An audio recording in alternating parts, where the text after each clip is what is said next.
Animorphs Volume 29, The Sickness. K.A Applegate.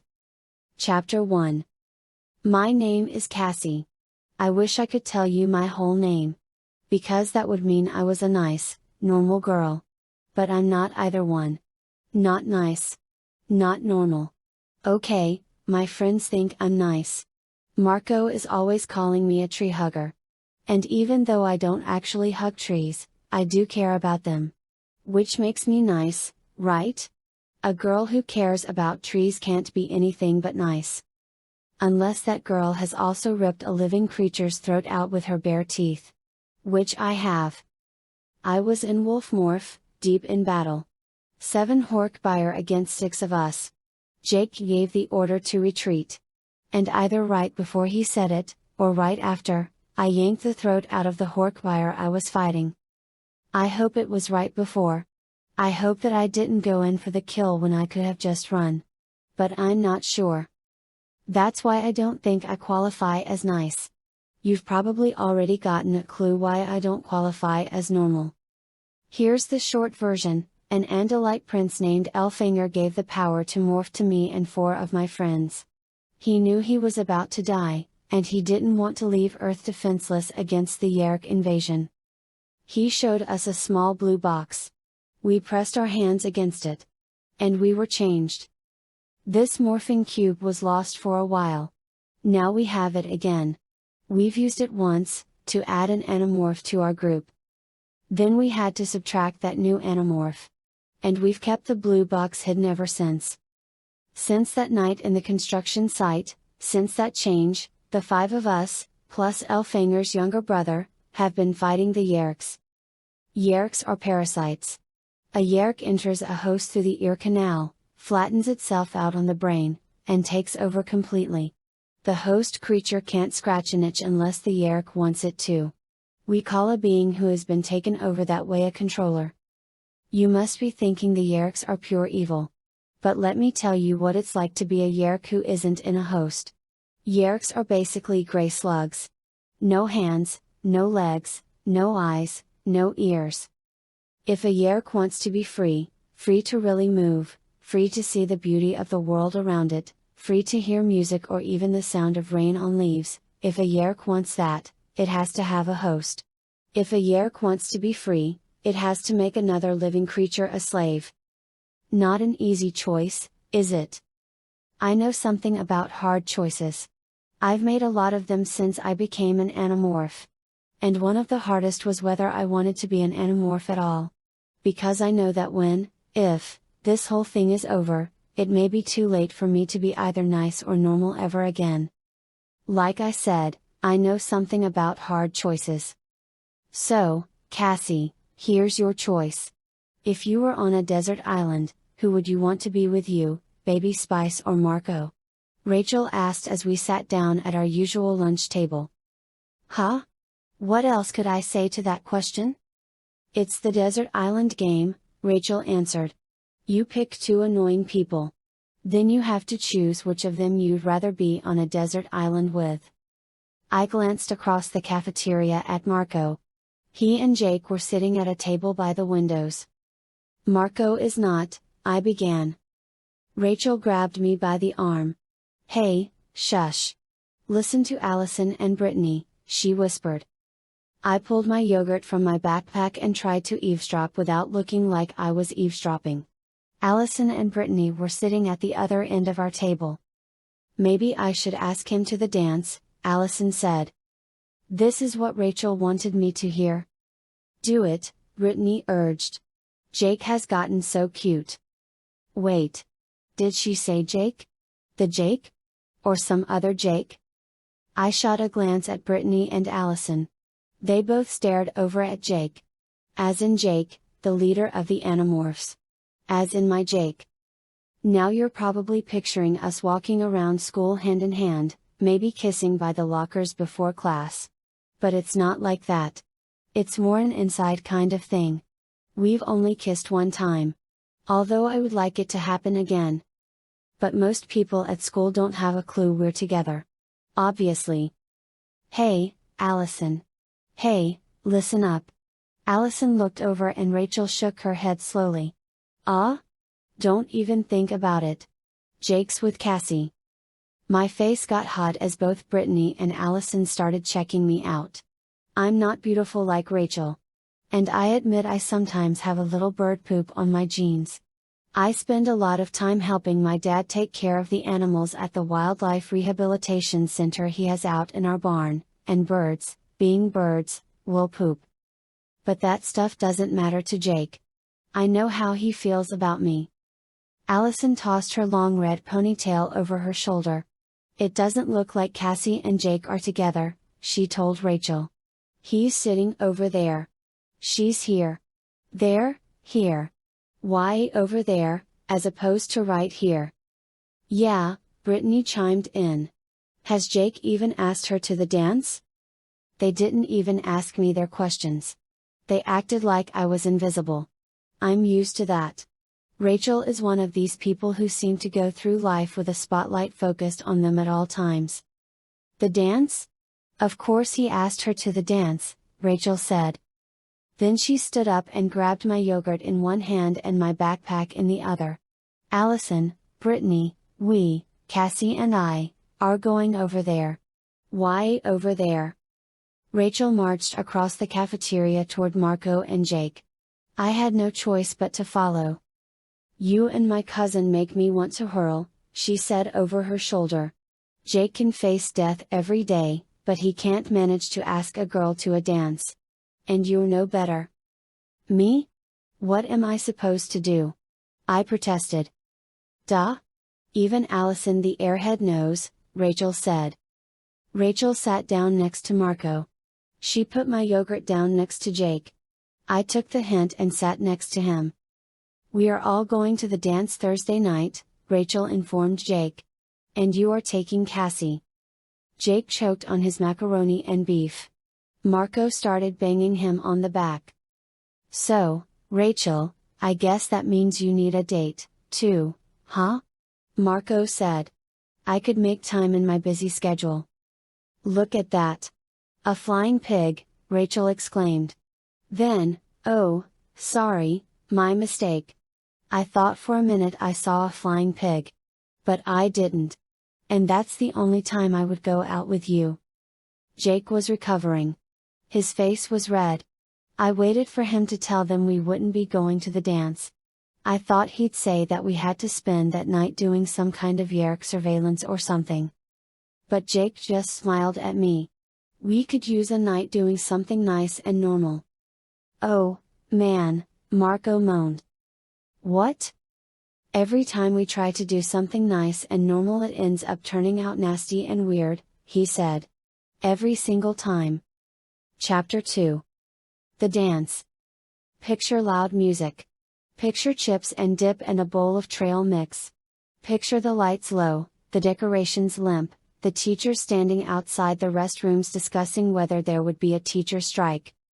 Picture guys mostly with guys, girls mostly with girls. But with lots of eye contact. Not my kind of place, really. Rachel had forced me to wear a dress. She had dragged me through the mall, dressing me up like her own personal Barbie doll. I had on shoes I could never run in. I was even wearing makeup. I felt like the largest, most obvious dweeb in the history of dweebs. Axeman, someone is checking you out, Marco said. I wasn't surprised that Axe was getting some attention. His human morph is cute. More pretty than cute, really. No way. She's looking at me, Tobias said. He shot a quick look at Rachel to see how she liked the idea of another girl giving him the eye. Aha. Maybe after the dance you could take her back to your tree, Rachel said, batting her eyes at Tobias. Tobias laughed. Hey, the chicks go wild for the feathers, baby, he laughed again. Sorry. Axe had Austin Powers on his TV last night. I looked at Allison. Marco was right. She was staring at Axe. I guess she figured if she couldn't have Jake, she'd go for the cute new boy. Not that Tobias isn't cute. And he might as well be a new boy. He went to our school for a while, back when he was human. back before he was trapped in his red-tailed hawk morph. Now no one seemed to recognize him. But, then, he's totally different from the kid bullies used to pick on. He doesn't project those "I'm helpless so come and terrorize me" vibes at all anymore. Partly that comes from living a life where even the good times are dangerous. Partly it's that he's sort of forgotten how to express emotions with his face. Smiling when he's happy just isn't natural to him anymore, because hawks don't smile. Now when people look at Tobias, they notice the strangeness of his blank face, not the face itself. Even when he laughs he doesn't really smile. "Checking me out? What does that mean?" Axe asked. "It means that girl over there is warm for your form," Marco told him. "It means she wants your body." Axe started to look a little nervous. "My body. Body, body. Axe normally does not have a mouth. In human morph, with a mouth, Axe can be unusual. "She's making her move," Marco told Axe. "Although if you want to get rid of her just try saying body like that a few times." "Buddy. BD," Axe said, continuing to play with the sound. Of course if Allison knew what Axe really looks like, she'd run screaming in the other direction. Axe's Andalite body is strange. Strange and beautiful and intimidating, too. Picture this: a blue and tan deer-like body, a giant scorpion tail, a pair of small arms, a humanoid head with no mouth, and 2 extra eyeballs mounted on stalks. Allison stopped in front of Axe. She smiled and tossed her red hair around. "Hi? I wanted to know if you want to dance," Allison said. Axe nodded. "I would like to shuffle my artificial hooves to the music with you. But you cannot have my body. My bod. D. My bow. D." Allison backed away. "Ah. Oh. You know what? I hear my friend calling me," she said. Then bolted. A wild burst of laughter escaped my mouth. I couldn't help myself. The expression on Allison's face. "Bow. D," Axe repeated. "I enjoy the way my tongue hits the front of my mouth when I say that. D. O. Food. Do they possess the delightful flavors of grease, salt, and sugar here?"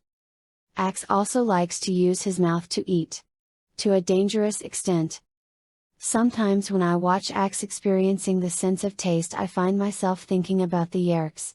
When they enter a host they get hit with thousands of new sensations. I can hardly wrap my mind around what it must feel like. I have to narrow it down for myself. I'll pick one thing, like color. Then I'll close my eyes and try to imagine I have never seen any color of any kind. When I open my eyes the array of colors around me makes me dizzy.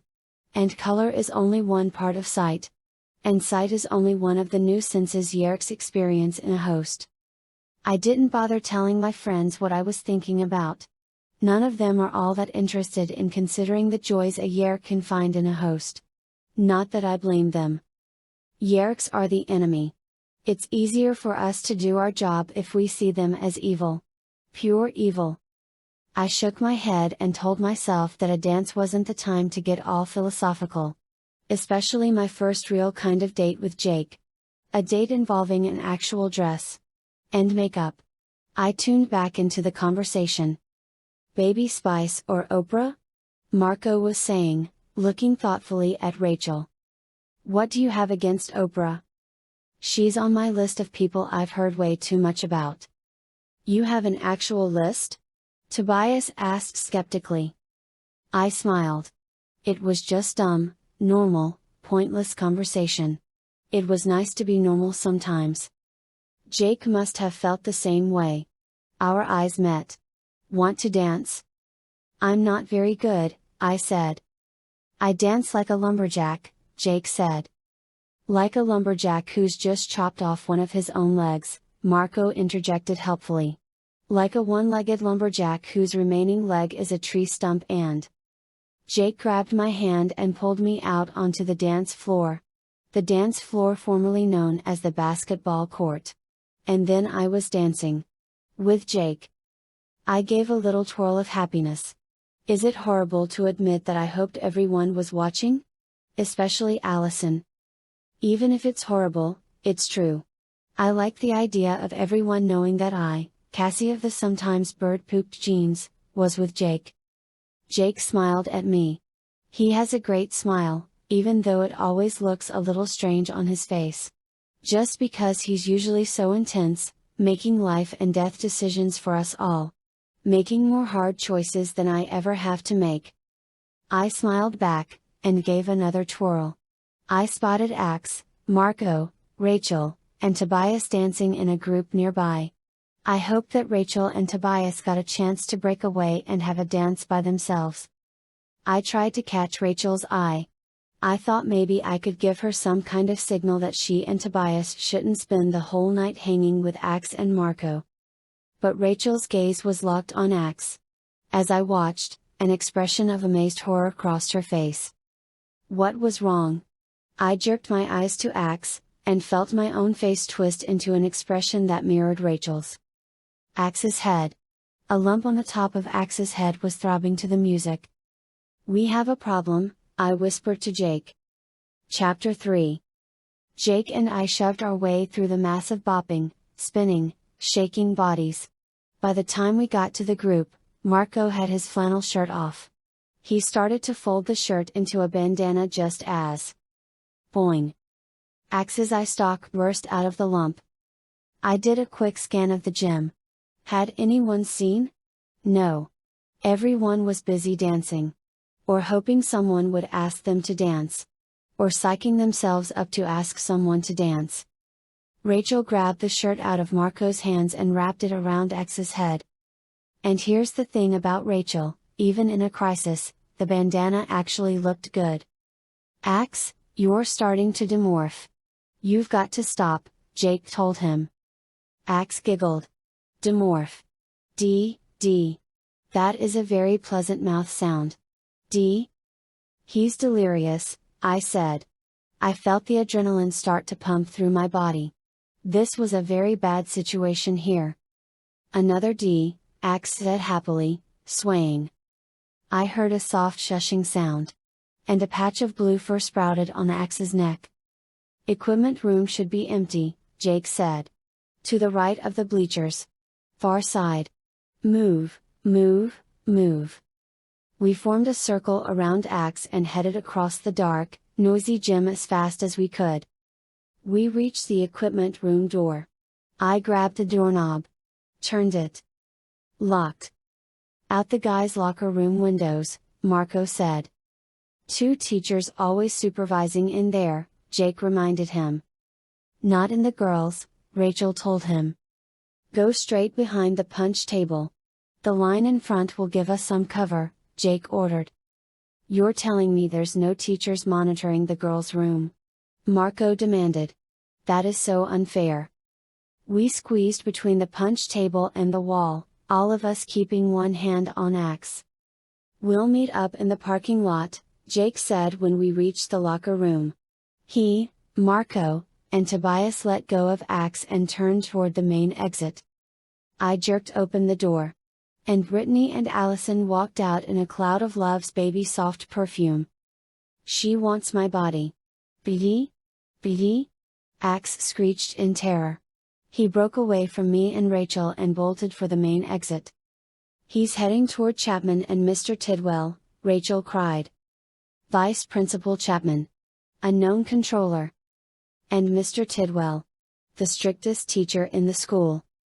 We all tore after Axe. We caught up to him just as Chapman grabbed him by the arm. Axe's flannel shirt turban had gotten loose during his dash across the gym. One shake of his head could send the shirt fluttering to the floor. Giving Chapman a good look at Axe's eye stalk. A fatal look. He's obviously been drinking, Mr. Tidwell said. I know this boy. I'll call his parents. Before Chapman could answer, Mr. Tidwell marched Axe out of the gym and into the hallway. We started after them. Chapman blocked us. No one is allowed outside the gym until the dance is over unless a parent gives permission. We're his friends. We have his medication, I blurted. A delirious Axe alone with Mr. Tidwell, that couldn't happen. Chapman studied us for a moment. 2 minutes, he said. He stepped aside and we slammed through the door. We acted without hesitation. Rachel and Marco squeezed between Axe and Mr. Tidwell. Jake, Tobias, and I pulled Axe down the hall to the drinking fountain and shoved his head down. We huddled close, trying to block Mr. Tidwell's view with our bodies. I took a quick glance at Mr. Tidwell. How were Rachel and Marco doing? They stood shoulder to shoulder in front of Mr. Tidwell, keeping some hallway between him and Axe. At least for now. He's from out of town, I heard Rachel say as I turned back to Axe. Jake knows what to do. He takes special pills, Marco added desperately. For narcolepsy. Or epilepsy. Some kind of epsy. In a few minutes he'll be fine, Rachel promised. I shot another look their way. Mr. Tidwell hadn't budged. He was staring straight toward Axe. I leaned even closer to Axe and whispered in his ear. Axe, can you get your human morph all the way back? At least until we make it outside. Axe didn't answer. His lips were melting together. Mr. Tidwell. Some guys in the bathroom have cherry bombs. They're going to blow the lids off all the toilets, Marco yelled. It'll be a toilet massacre. Tidwell still hadn't taken a step back toward the gym. But Rachel and Marco had kept him from moving toward us. So far. 2 legs shot out of Axe's chest. Ka-bang! Ka-bang! The hoofs slammed against the tile wall over the drinking fountain. Chinkle, plop, chinkle. Tile and plaster rained down onto the metal fountain. Tidwell might not have seen that. But he had to have heard it. See? Marco yelled. Cherry bombs everywhere. Shloop? Shloop? Axe's legs sucked back into his chest. Pee-pee pop. His lips separated. Axe looked like a regular kid again. The medicine is kicking in, I called. I shot a frantic glance at Mr. Tidwell. We should get him home, Jake said loudly. Then he lowered his voice. Now we walk him past Tidwell and hope Axe can keep it together until we get outside. Jake started down the hall first. Tobias and I each took one of Axe's arms and fell in behind. It was going to work. Axe wasn't babbling or demorphing. Mr. Tidwell wasn't yelling for our parents' phone numbers. In another 3 steps, we'd reach him. Then in 2 more steps we'd be past him. 1. 2. Rivip. I did not like that sound. I did not like it at all. I looked over my shoulder just in time to see Axe's giant scorpion tail tear through his pants, swing to the left, and knock Mr. Tidwell on his butt. Chapter 4. I rushed over to Mr. Tidwell and helped him up. Are you okay? I asked. At least Axe caught him with the side of the blade. Otherwise Mr. Tidwell's head might be staring up from the floor at his own body. Mr. Tidwell didn't answer. He just took me by the elbow and led me down the hall away from the others. What was he doing? What did he want with me? The adrenaline had started pumping back in the gym. Now I could practically feel it slamming through my veins. I shot a look over my shoulder. Marco and Tobias huddled around Axe. Jake was holding Rachel back from going after us. Don't say anything, he mouthed to me. I knew what was going through Jake's mind. It was going through mine, as well. Tidwell could not know. Could not. No matter the price. We really should get our friend, I began when Mr. Tidwell pulled me to a stop. Don't? I know your friend is an Andalite, he told me, his voice calm and matter-of-fact. My mouth went dry. My throat, too. Just became a total desert. I wanted to tell Mr. Tidwell that I had no idea what he was talking about. But I couldn't get out a word. I also know who you are and what you are. All of you, Mr. Tidwell continued. Sweat popped out on my hands, under my arms, and down the center of my back. It was like all the moisture from my mouth and throat had migrated and multiplied. Mr. Tidwell was a controller. No question about that. And that meant he could not walk away. Could not live to hurt us, to destroy us. I prepared to morph. I heard Axe's hoof slam into the wall again. But I didn't take my eyes off Mr. Tidwell. He looked so ordinary. Thinning gray-brown hair. A little bit of a paunch. Wire-rimmed glasses. Medium blue eyes. But that's the thing with controllers, they look like anyone. They are anyone. I am a limb. I control Mr. Tidwell. We are both part of the Yeerk peace movement. We have a message for you from Aftran 942, he continued. I turned and gave Jake an I'm okay give me a minute signal. I needed to hear what Mr. Tidwell had to say. He knew Aftran. Maybe that meant Mr. Tidwell was a friend, too. Make that a limb, the Yeerk inside Mr. Tidwell's head, because that's really who I was talking to. I felt the muscles in my shoulders relax the tiniest bit. Aftran is the Yeerk who made me think about Yeerks in a different way.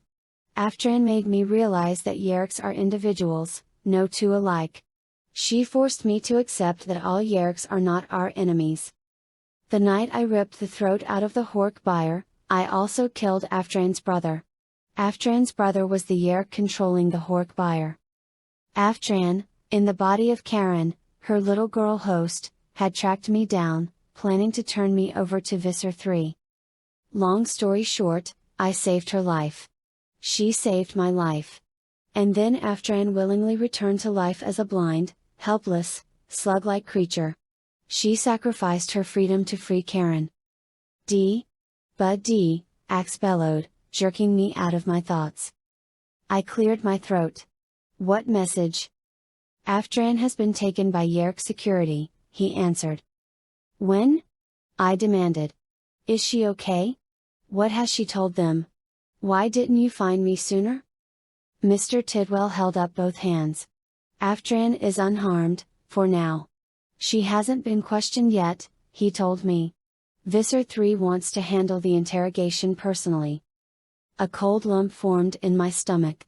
Interrogation by Visser 3 meant torture. I was sure Aftran would hold out as long as she could. But she would end up telling the Visser everything she knew. Which was everything I knew. Aftran had been inside my head. She had unlocked all my memories. She knew all there was to know about the Animorphs. When? I asked. I wrapped my arms around myself. I caught a flash of movement out of the corner of my eye. Axe's legs were slamming out of his chest and getting sucked back in. Over and over. The interrogation will be held in the next few days, Mr. Tidwell answered. The Visser is attending a reinduction seminar on the Blade ship. So we had a little time. We could stop this.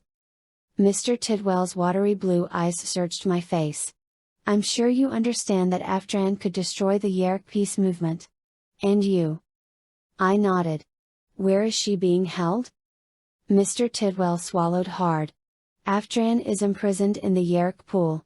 We need your help getting her out. The Yeerk pool. The perfect place for an ambush. I told myself to start acting smart. I couldn't believe whatever Mr. Tidwell said just because he used Aftran's name. How do we know this isn't a trap? I asked, searching Mr. Tidwell's face. How do we know we can trust you? If you couldn't trust me, you'd be dead right now, he answered. He glanced at the gym door. If I don't go back in, Chapman will come looking for us. I'll be in touch. Get the Andalite out of here. Mr. Tidwell hurried back into the gym. I hurried back over to Axe and the others. Are we just going to let Tidwell walk back in there? Rachel demanded. After what he saw? He's with the Yeerk peace movement, I said. Yeah, that's where they say please before they shove their slimy bodies into your ear and take control of your brain, Marco spat out. What are you, crazy? He saved us from Chapman tonight, I protested. So what? Shut up, Tobias snapped, in a totally un-Tobias way. All I care about right now is getting Axe home. He's right. Let's move, Jake said. I wrapped my arm around Axe's shoulders and helped Tobias lead him outside. I didn't like the way Axe was looking. He was completely back in his human morph. But a gooey green-yellow pus was gluing his eyelashes together. And his lips were chapped, like when you have a high fever. "How are you doing, Axe?" I asked. "I am delirious," he cried. Chapter 5. As soon as we got outside the school, I managed to talk Axe through the demorph into his Andalite body. Once he was back in his own form, he stayed there. Big relief. Tobias demorphed, too. He flew overhead and told us which streets to use to avoid the most people. And where to hide Axe when we were close to getting caught. We made it back to the barn, but it was not a fun trip. "Put him in the last stall," I instructed. "Marco, fill the trough with water. Rachel, get him a blanket from the pile by the door. Jake, go to my house and get the thermometer from the bathroom. I can't use the veterinary equipment. I need the one you can use in your ear. Don't worry about my parents. Out?" I glanced up and saw all three of them staring at me. It's true that I'm not usually the one barking the orders. But I'm the one who knows about taking care of sick animals. Not that Axe is an animal, exactly. "I feel like I'm on ER, Marco said as he headed toward the hose. "I've definitely got a Noah Wile kind of thing happening." "Anything I should do?" Tobias asked from his perch in the rafters. "Just keep a lookout," I answered. "You got it," Tobias said. Rachel hurried over and handed a blanket to me. I spread it over Axe's back and shoulders. I could feel tiny tremors racing through him. "So are you finally going to tell us what Tidwell said or what?" Marco asked as he filled the trough. "I mean, if some Hork buyer are going to burst in the door any second, I might want to bake a cake or something." "Axe is sick, Marco. We have to deal with that first," I answered. "If Tidwell talks, Axe is going to be worse than sick. He's going to be dead." "We all are," Rachel spat out. "Cassie, what did you say to him? What did he say to you?" I ignored her. Had to. She spun away and started pacing back and forth in front of the stall. "Can you tell me what's wrong with you, Axe?" I asked. "Have you ever felt like this before?" "Yamfit," he mumbled. "What's that?" I asked. I needed Axe to tell me what to do to cure him. My parents are both vets. We probably have the best animal medicine library for miles. But there was nothing in any of those books about the care and feeding of an alien. "Come on, Axe," I said, my voice a little sharper. "What's Yamfit?" "It's Axe's thought speak faded. "Axe, come on. Stay with us," Tobias said. "Let's try giving him a little water," I said. "Help me stick one of his hooves in, okay, Marco?" I asked. Marco topped off the trough and turned off the hose. Then we gently lifted Axe's right front leg and then placed his hoof into the water. Axe swayed, and I braced my shoulder against his side, letting him lean on me while he absorbed the water. I could feel him heaving against me as he pulled in ragged breaths. "That's enough," I said when Axe's hoof had been submerged about half a minute. Marco and I pulled his hoof out of the trough. Rachel grabbed another blanket and tossed it to Marco so he could dry Axe off. I stayed close in case he got wobbly again. "Okay, Axe. Try and focus. Tell us what Yamfit is," I said, speaking slowly and clearly. "Disease," Axe answered. "Disease organisms collecting in my tria gland."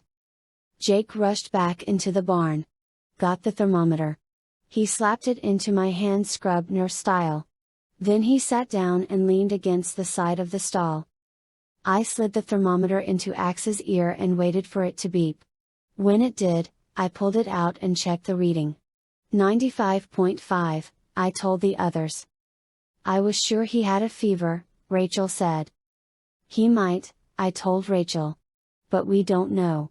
Because we don't know what normal Andalite temperature is." "Axe? Can you tell us?" Rachel asked him. 91.3, Axe gasped. Of your degrees, he added. Axe, they are everyone's degrees, not our degrees, Marco started to argue. Then he stopped. About 4 degrees above normal. I wasn't liking this. I knew a few ways to try and break a fever. But I didn't know what effect they would have on an Andalite. What if something I did made him worse? Tell us more about the tria gland, I said. Tria gland keeps disease organisms away from rest of body, Axe answered. That's good, right? Tobias asked. It sounded good. Maybe Axe's body would heal itself. But if it bursts? Bad? Disease organisms get loose, Axe choked out. How can we stop it from bursting? Jake demanded. Axe locked all 4 of his eyes on me. He took my hand and gave my fingers a weak squeeze. His skin felt cold and slick with perspiration. You must take it out. Or I will die, he whispered. His main eyes closed. His stalk eyes drooped. When temperature goes back to normal, tria gland out. Or disease organisms kill. Okay. Okay, yeah. Where is the tria gland? I asked. Tired? I know you're tired. And you can go to sleep soon. But first you have to tell me where the tria gland is, I insisted. Now, Axe? My head, Axe answered. I felt the blood drain from my face. Instinctively, I turned to Jake. He was staring at Axe as if he couldn't believe what he'd just heard. The silence stretched. I'm no brain surgeon, Marco finally said. But it sounds to me like we're talking brain surgery here. Chapter 6. Brain surgery. Images of blood, and scalpels, and delicate tissue. I didn't know if we could do it. But if we didn't, Axe would die. Let's move to the other side of the barn, I said. I want Axe to get some rest. That was true. But I also didn't want Axe to hear us start to freak, which I knew was about to happen. Good idea, Jake said. He pushed himself to his feet and started across the barn, Marco and Rachel following. I slowly pulled my hand free of Axe's, my fingers slick with his sweat. I'll be back in a little while, I whispered. Bless your baby bones. The words just slipped out of my mouth. It's what my mom always says to me when I'm sick. Poor Axe. He must really miss his mother right now. At least when I'm not feeling well, I always like my mom making a fuss over me. And Axe was definitely not feeling well. I hurried over to the others and sat down on a bale of hay next to Rachel. I was tired. Okay, so we kidnap a doctor and get him to do the surgery on Axe, Rachel burst out. And then what? I asked. She didn't answer. The answer was unacceptable. The only doctor we could trust with our secret was a doctor who quickly became dead. I'm going to take his temperature every hour, I said. We need to know when it drops down to 91.3. And then what? Rachel demanded, echoing my question. Then we get to play a live version of Operation. Except if we make a mistake, Axe's nose doesn't light up, his tria gland explodes, Marco answered, his voice flat. That's supposed to be funny? Tobias demanded. Yeah. And you want another laugh? Marco shot back, angry. Tidwell saw Axe go Andalite tonight. We need to hear what Tidwell said, Jake told me. He scrubbed his face with his hands.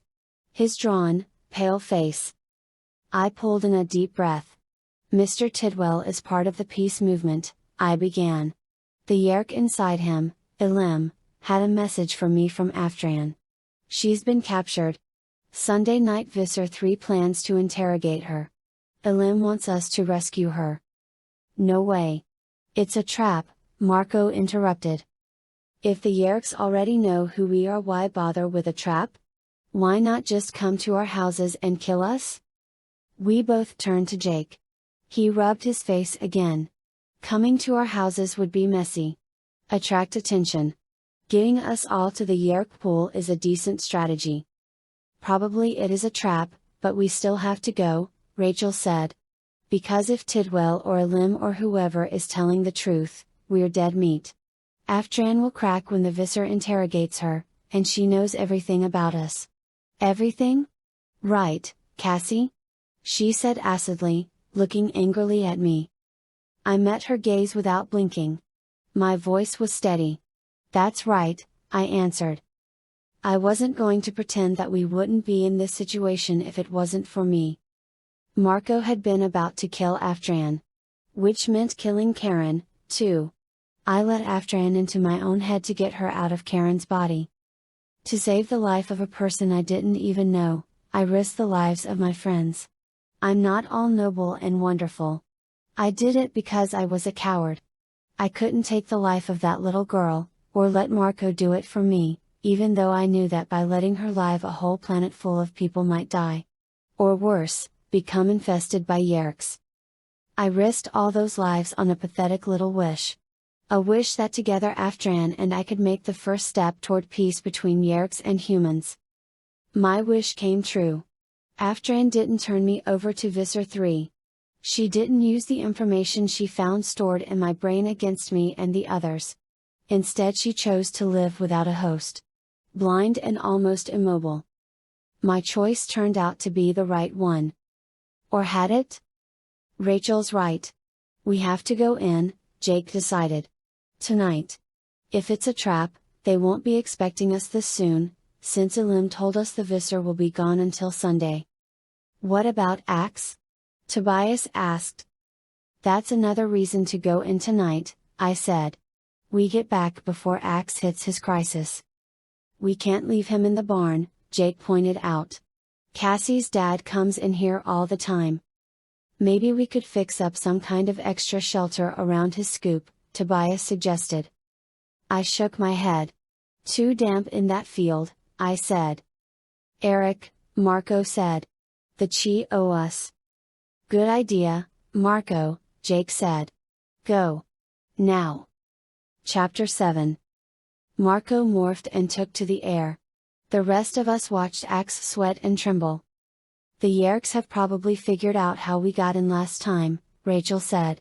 We need a new way if we don't want to get ambushed. Maybe it would help if we go over everything we know about the Yeerk pool's security systems, I suggested. We know there's the GLEET biofilter, and hunter-killer robots, Tobias added. It was never exactly easy, Jake said. But it's harder, now. There has to be a way, Rachel said. We went over everything we knew and came up blank. And Axe still trembled. I checked my watch. Time was running out. My parents would be home soon. First thing my dad would do was come to the barn. Here come Eric and Marco, Tobias announced at last. I glanced out the barn door. Eric and Marco, walking side by side, fast. If you saw Eric you'd think he was just a normal kid. He looks kind of like Jake, actually, only a little shorter. But Eric's an android. Part of a race called the Chi. And what you see when you look at him, that's just a hologram. Under the hologram Eric looks a little like a robot dog walking on its hind legs. This is a change, Eric said. I'm usually the one giving you guys some bad news. You want bad news? Rachel said. Axe is no better, and we can't figure out how to get into the Yeerk pool. Do you know anything about Andalite physiology? I asked Eric. He shrugged. Or at least caused his holographic self to shrug. Nothing. Are any of your people surgeons? I asked. Eric shook his head. The guy who plays my father. He was a doctor back in 15th century France. He knows nothing useful, trust me.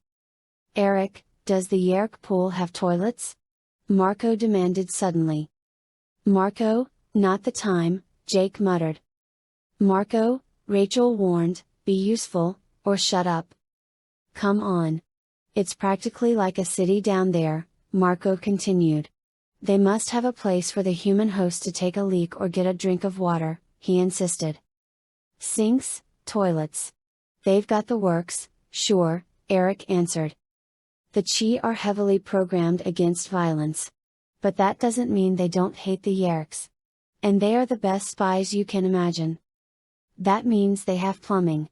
Pipes. And that also means we have a way into the Yeerk pool, Marco announced. We morph into something small, something that can swim. Climb in one of our toilets, have Eric give us a flush, swim a little, and come out in one of the Yeerk sinks or toilets. Oh, yeah, that should work, Rachel said. What are you, nuts? The water pressure would be pretty hard to swim against, Tobias commented. Jake lifted his head. Not if we started from the water tower. Then we'd go with the pressure all the way. He started to sound a little excited. His eyes glittered. Eric, can you tap into the city water department computers? Combine it with, Jake sighed and wiped his mouth. Combine it, with all you know about the Yeerk pool and, And give you a map? Directions? Eric nodded. I can give you directions to any sink or toilet in the place. He pointed at the computer my father and I used to keep records on the animals. Mind? There's no modem, I said. Eric smiled. Not necessary. I can be a modem. Marco shot a triumphant glance at Rachel. See? Still think my idea is nuts? His face darkened. Wait a minute. It is nuts. What's the matter with me? Am I insane? Do we have a morph that could work? Tobias asked. Maybe cockroach, I answered. Jake shook his head. There's a lot of pipe between the water tower and the Yeerk pool. I know they don't need to breathe much, but they do need to breathe eventually. Tobias said, I have an idea. Eels? They have them in tubs behind the bait shop. They're thin.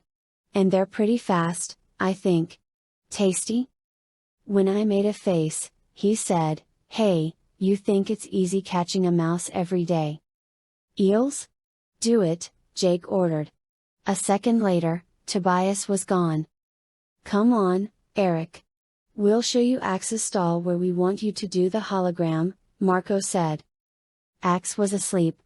He shuffled his feet in the hay as we crowded around the low stall door, but he didn't wake up.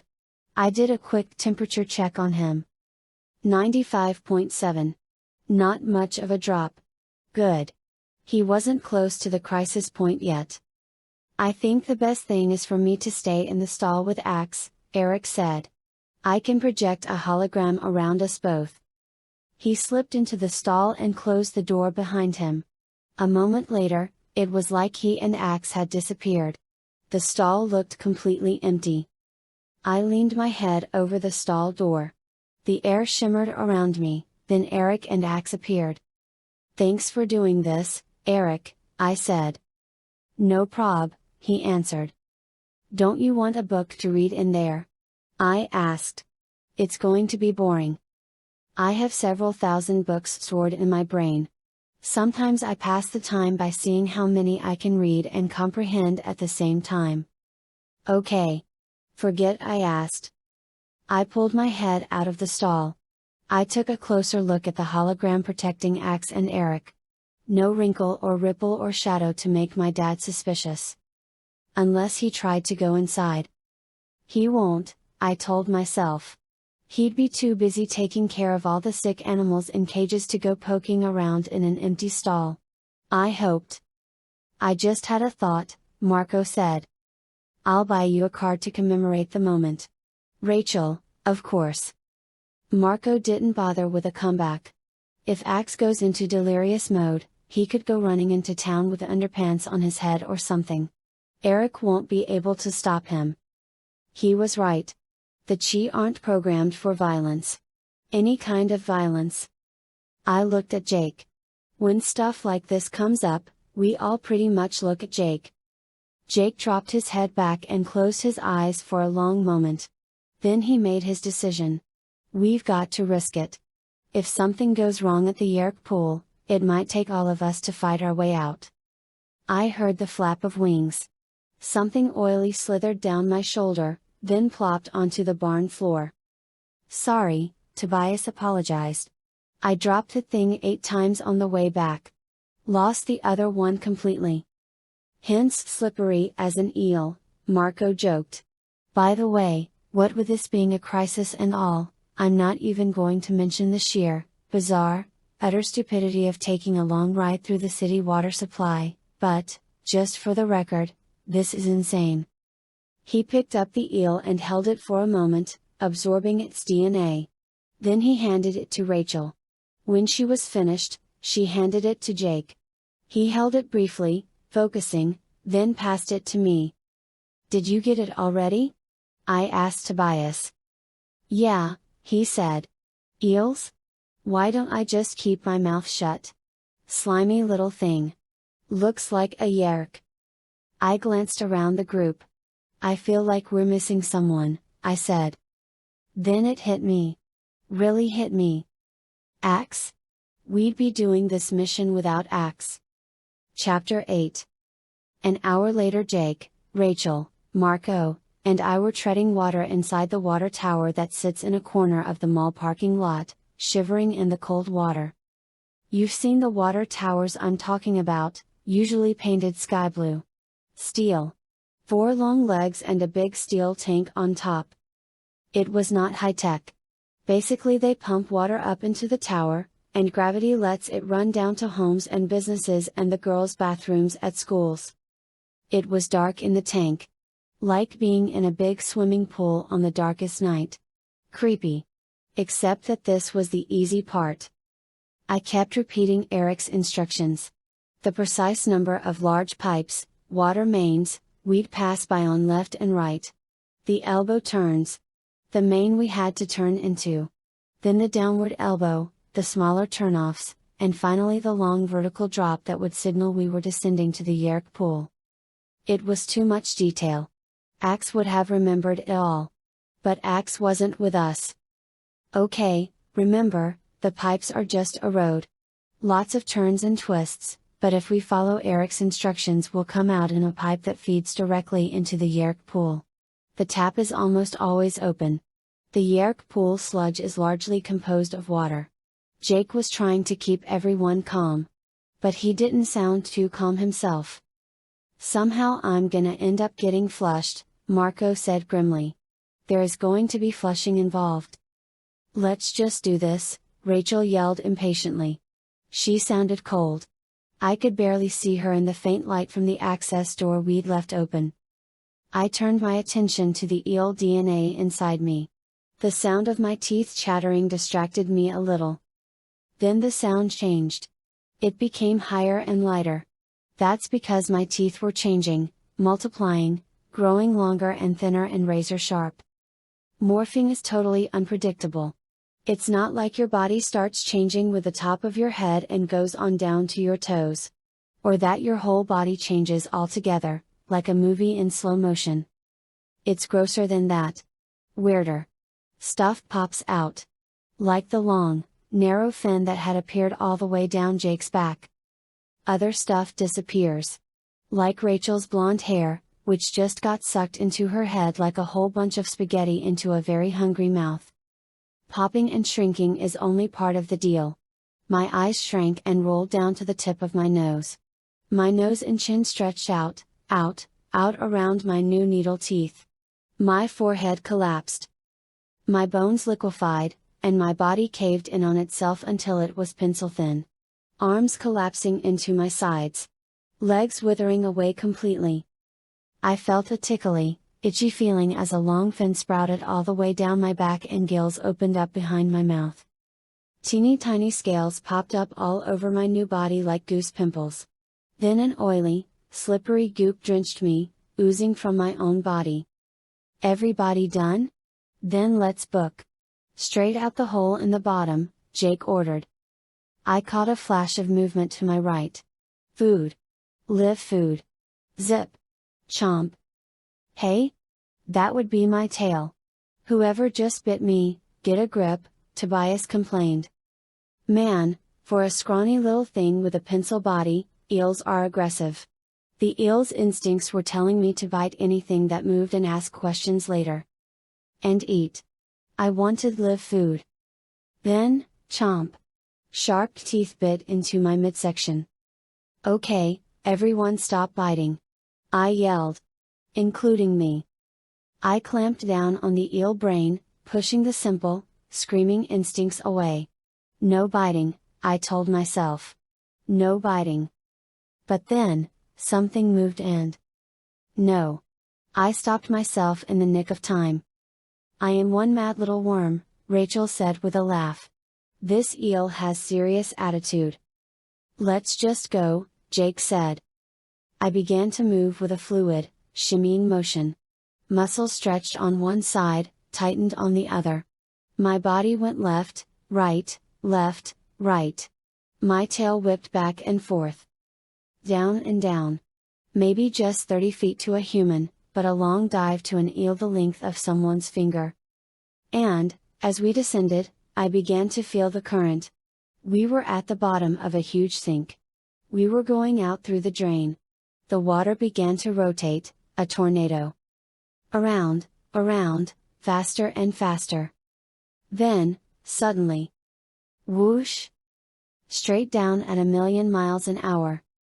Chapter 9. Down? Down through the hole, down a massive pipe, jet black blankness all around. Nothing to see or smell or feel but the sensation of speed, of falling forever. Now this is a water slide, Rachel said, laughing a bit hysterically.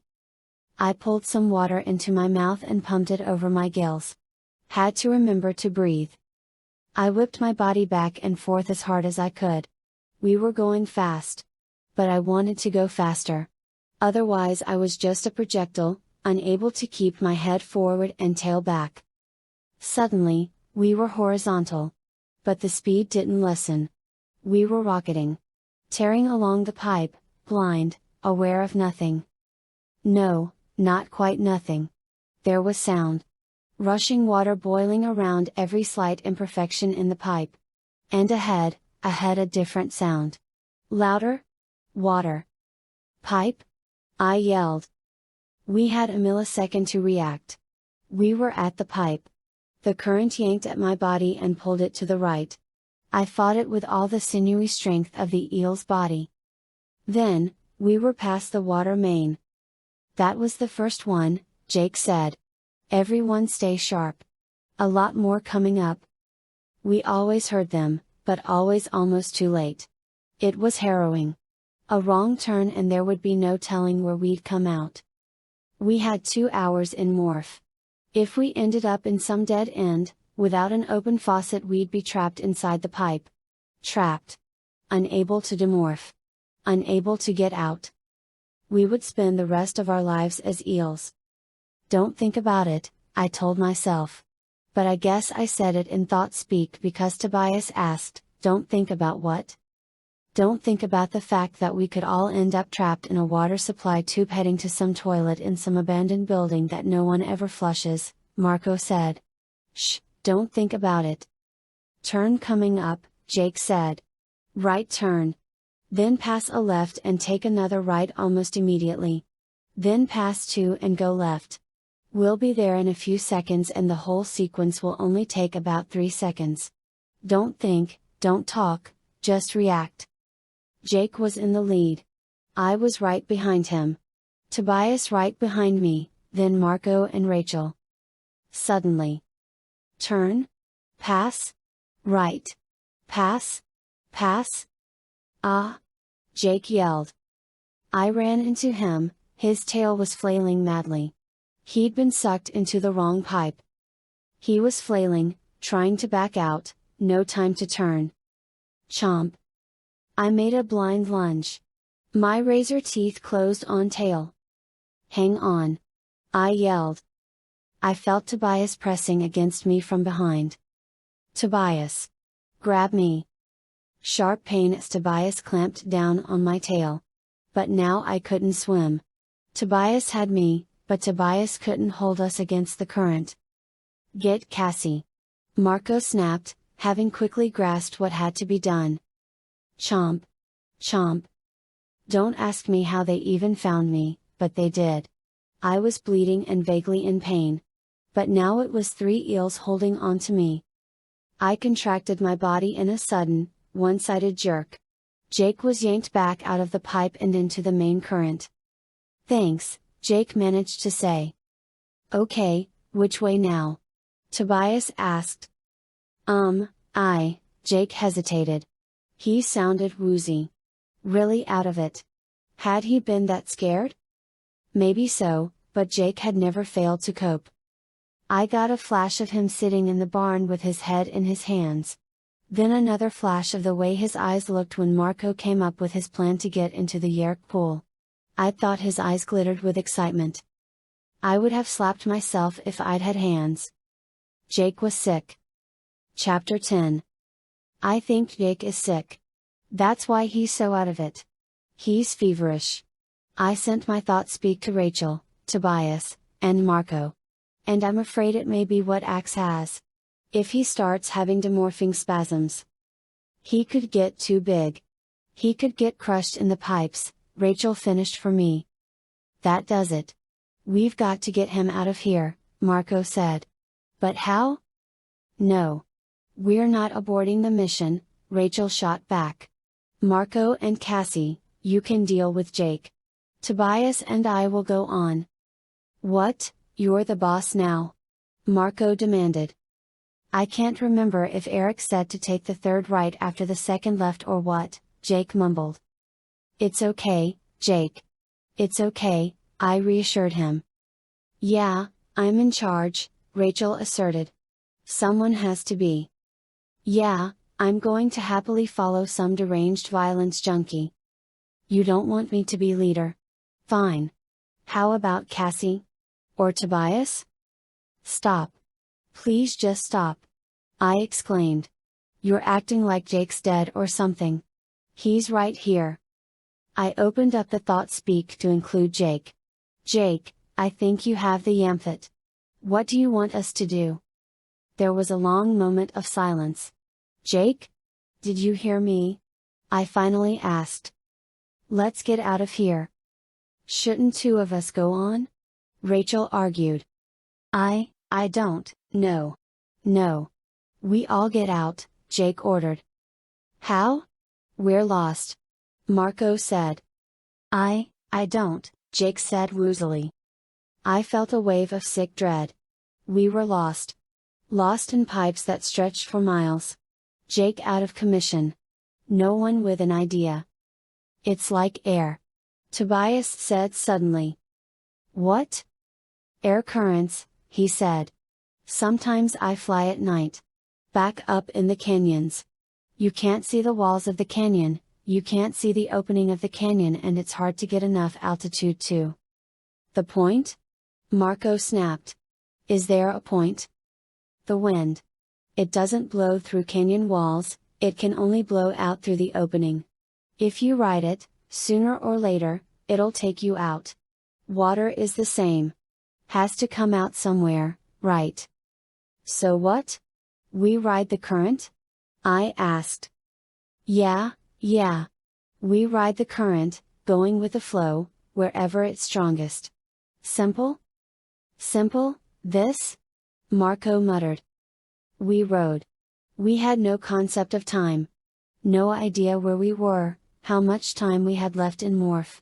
We simply rode the current through blackness, swimming enough to keep control of our bodies. Forever. It seemed like forever. Down? Up? Right? Left? With Jake quieter and quieter. Moving more slowly. Then? Hear that? Marco asked. Current is still strong, Rachel said. Really loud, isn't, I started to say, then a sudden vertical jerk and whoosh, down a curving, rough-walled pipe, a sudden crush of pressure and... Ah! No pipe. I was hurtling through the air. My eel eyes weren't good for much, but they could see the fire. The fire that was everywhere. Ah! The others exploded from the end of the nozzle. We were 5 eels. Blown from the end of a fire hose, arcing through the air toward a burning building. Chapter 11. Through the air. Through a window.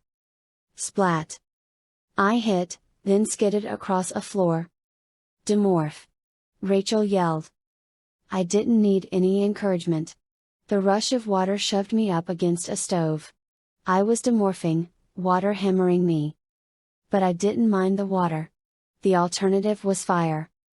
My human eyes returned and instantly began to sting. I squinted, shielding my face with a slimy, vestigial hand. The others rose like horrible monsters from the swirling water.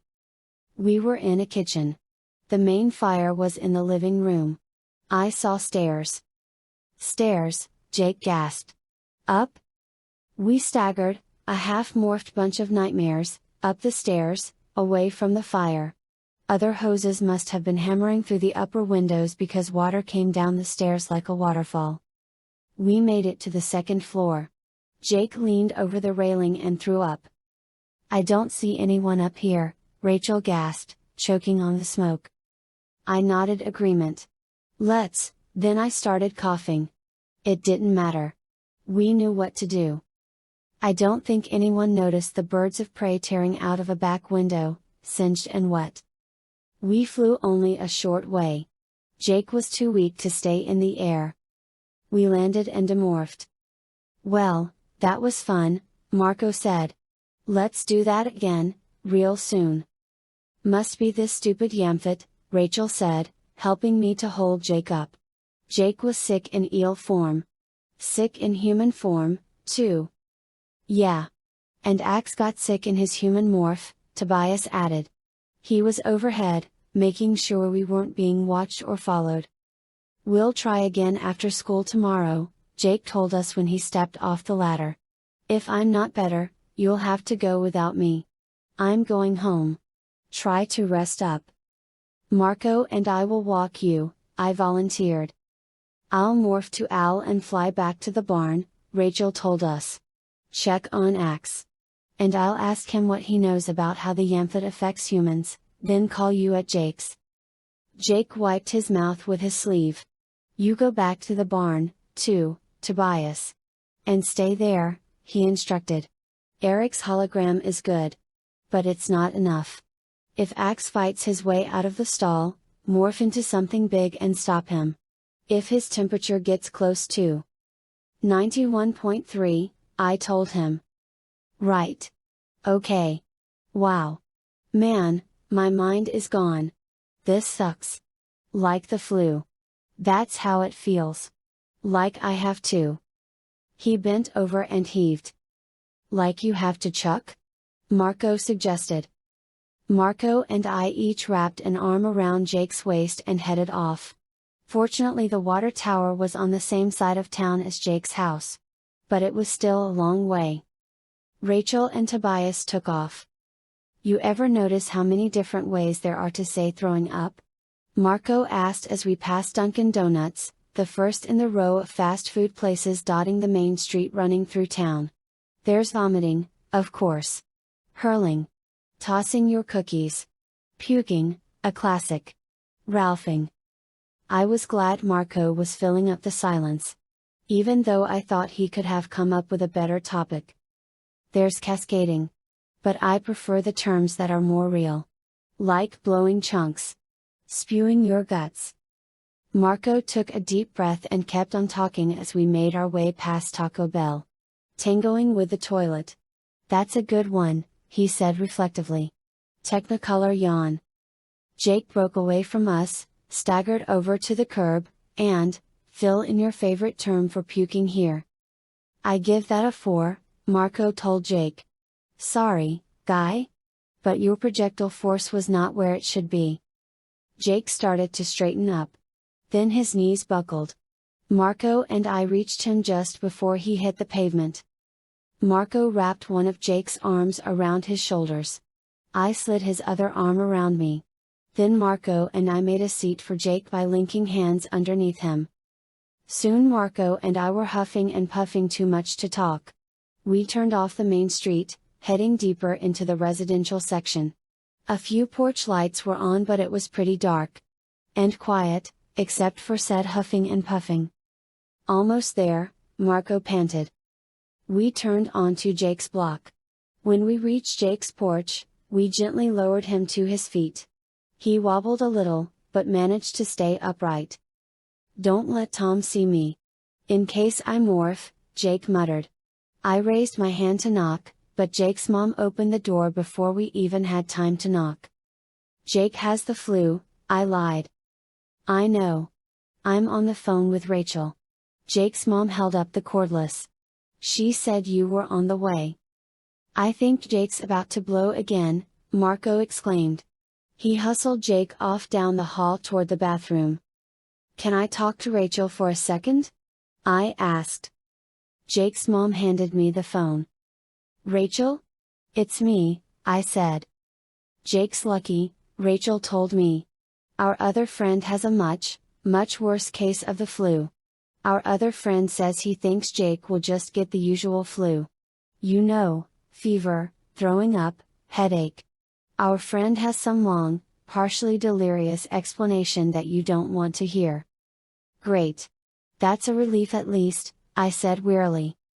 The bad news is that we're probably all going to get sick, too. This strain of the flu is extremely contagious, Rachel continued. Got to go. I think I just heard your parents' car. I stood there, staring at the phone in my hand. If we all got sick, who was going to save Aftran?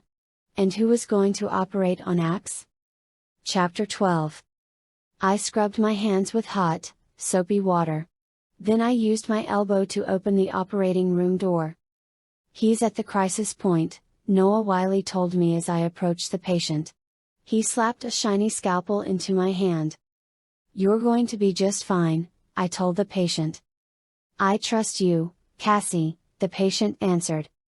It was my dad lying on the table under the green sheet. Shouldn't he be anesthetized? I stammered. Noah Wiley looked shocked. Not for a Yamfit operation. I took a deep breath, the disinfectant burning the inside of my nose. I placed the blade on my dad's forehead. Tap, tap, tap.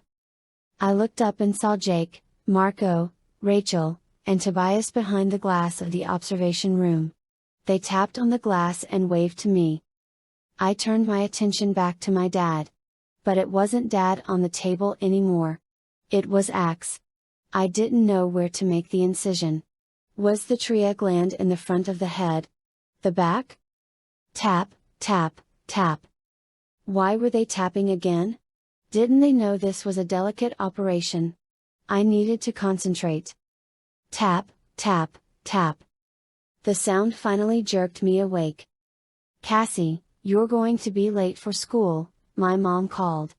She gave another tap on my door. I'm up, I cried. I stood and opened the middle drawer of my dresser. I pulled on the first pair of pants and top my fingers touched. Then I pulled on my socks and shoes, yelled goodbye to my parents, and grabbed a Pop-Tart on my way out. I couldn't stop yawning.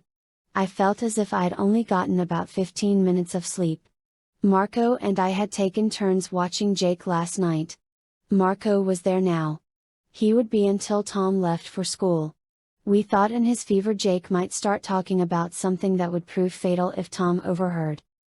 So I'd spent half the night as a fly on Jake's wall, buzzing outside to the bushes to do quick demorphs and remorphs. Jake didn't say anything at all suspicious. Sick as he was, I think there was some part of him that knew how dangerous the wrong words could be. I rushed straight to the barn and over to Axe's stall. I stuck my head inside. Axe blinked up at me with his lovely almond-shaped eyes. Sorry, he mumbled. I think he feels bad that he's sick when you need him, Eric explained. He handed me a chart with a notation of Axe's temperature every hour. It had dropped during the night. But less than a degree. It was at 94.4. We had to operate when it got to 91.3. There was still some time. I handed the chart back to Eric, and ran my hand down the soft fur on Axe's neck. Even warriors get sick sometimes, I told him. It's not your fault. I've told him that about 1,000,000 times, Tobias said from his usual spot in the rafters. I'll be late if I don't leave right now, I told them. Tobias, you know where I am if you need me. I turned and bolted outside. I got to school about 4 minutes before the first bell. I headed straight to Rachel's locker. I waited for her to show until it was about 1 minute to the bell. Then I decided to check my locker. Maybe Rachel had been waiting over there for me. I trotted over. No Rachel. I hurried back to her locker. No Rachel. The first bell rang. I stood by Rachel's locker as the hallway started to thin out. When I was the last one there, I decided I had to head to class. I slipped into my desk about 1 second before the second bell. I pulled out a notebook and a pencil, and tried to focus on what the teacher was saying. But my mind was too full to take in any new information.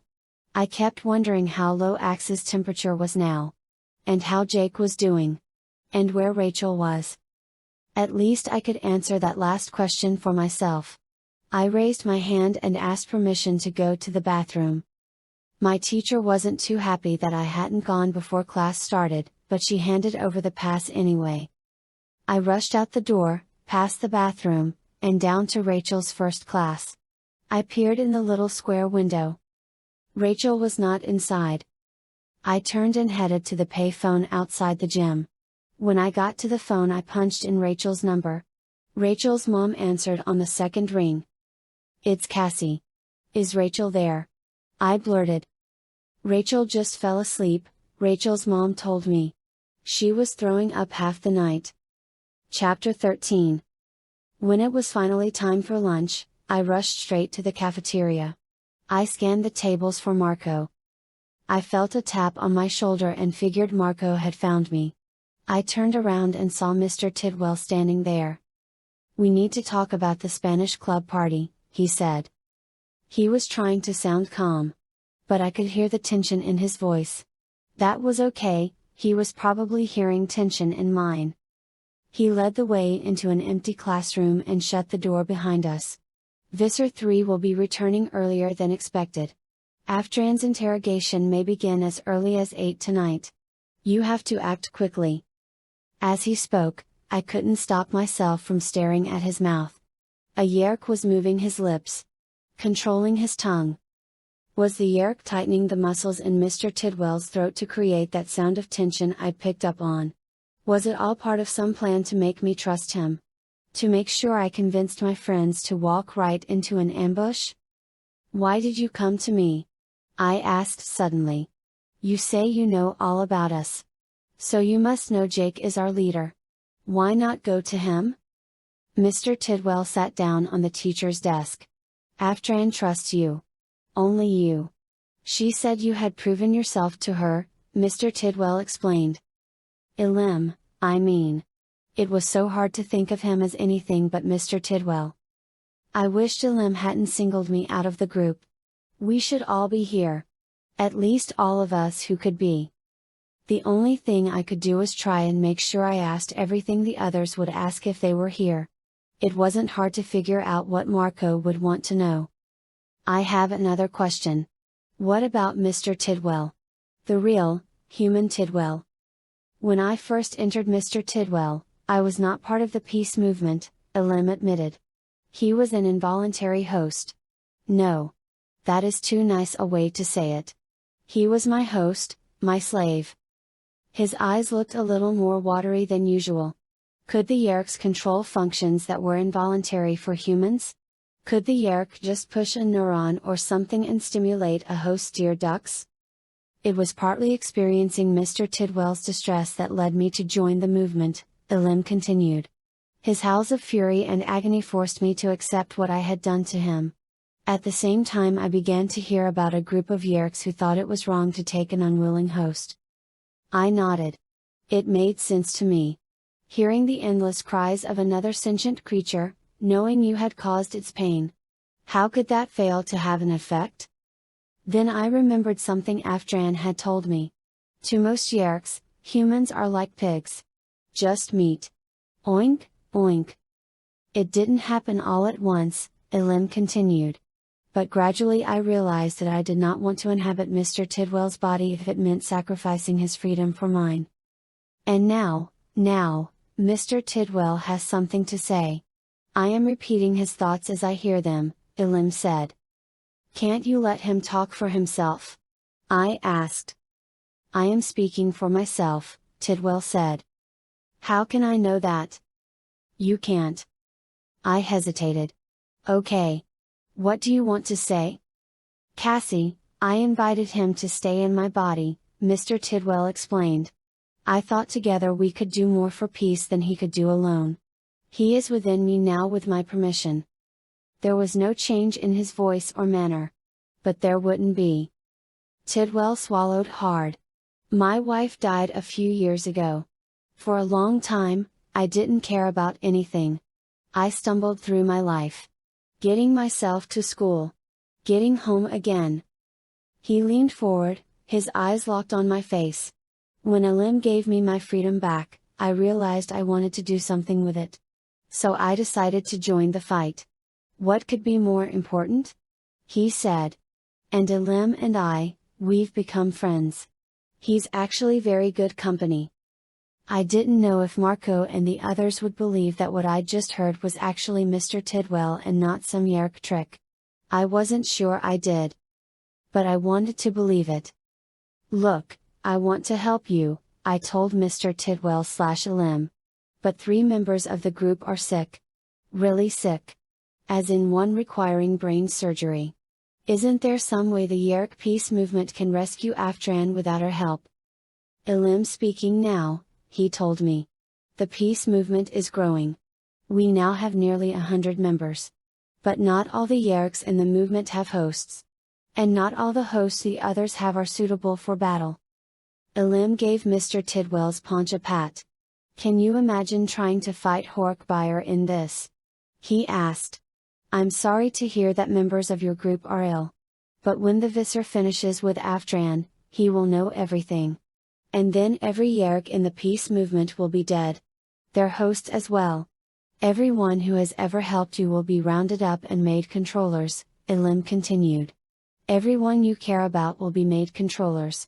It will all end, Cassie. The defeat will be total, and permanent. I sat down and just buried my face in my hands for a minute. I felt like my head was going to explode. This was hopeless. An impossible rescue with half our strength gone. But there was no alternative. Okay, I said at last. If we can do it, we'll do it. I pushed myself to my feet and started to the door on shaky legs. Then an idea. I paused, and turned back. Elim, if you had to survive for a few hours outside Mr. Tidwell, could you? Without being in the Yeerk pool, I mean, I asked. As long as I stayed in some kind of liquid environment, he answered. He sounded a little puzzled. But I wasn't puzzled. Not anymore. I had a plan.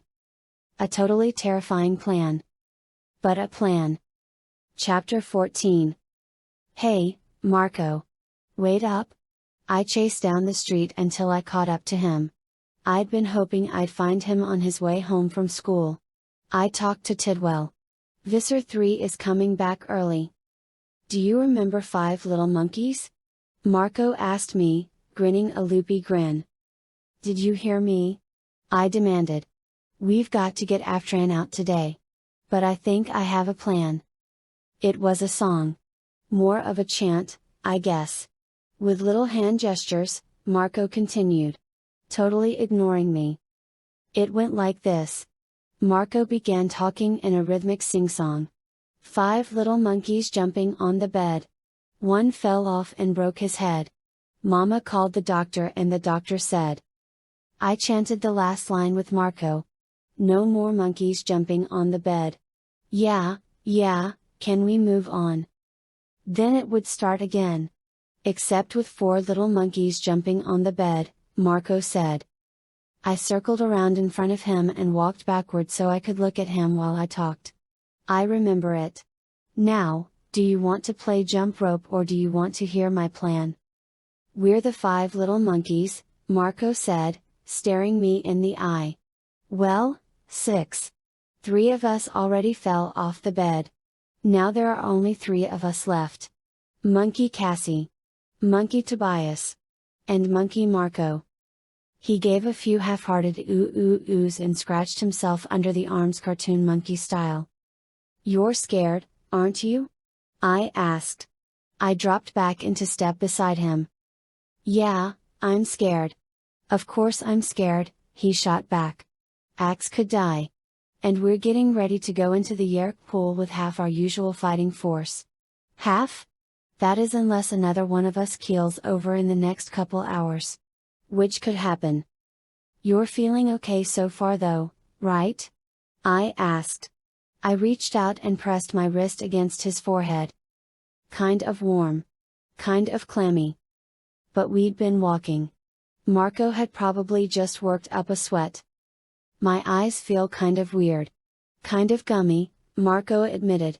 But they showed a film in Health today. That could do it. I guess now that Rachel's out of it, I get to be in charge, Marco said. Yep. You're the man, I answered. So since I'm the leader, I should hear about this plan of yours then, he said. Marco shifted his backpack to the opposite shoulder. Then switched it right back. I talked to Mr. Tidwell at lunch. He told me himself he's willingly participating in the Yeerk peace movement. He thinks it's the most important work he could do, I explained. Marco didn't jump in with any nasty comment, so I kept talking. Mr. Tidwell's Yeerk told me he could survive for several hours if he's in liquid. He doesn't have to be in the Yeerk pool or anything. I took a deep breath.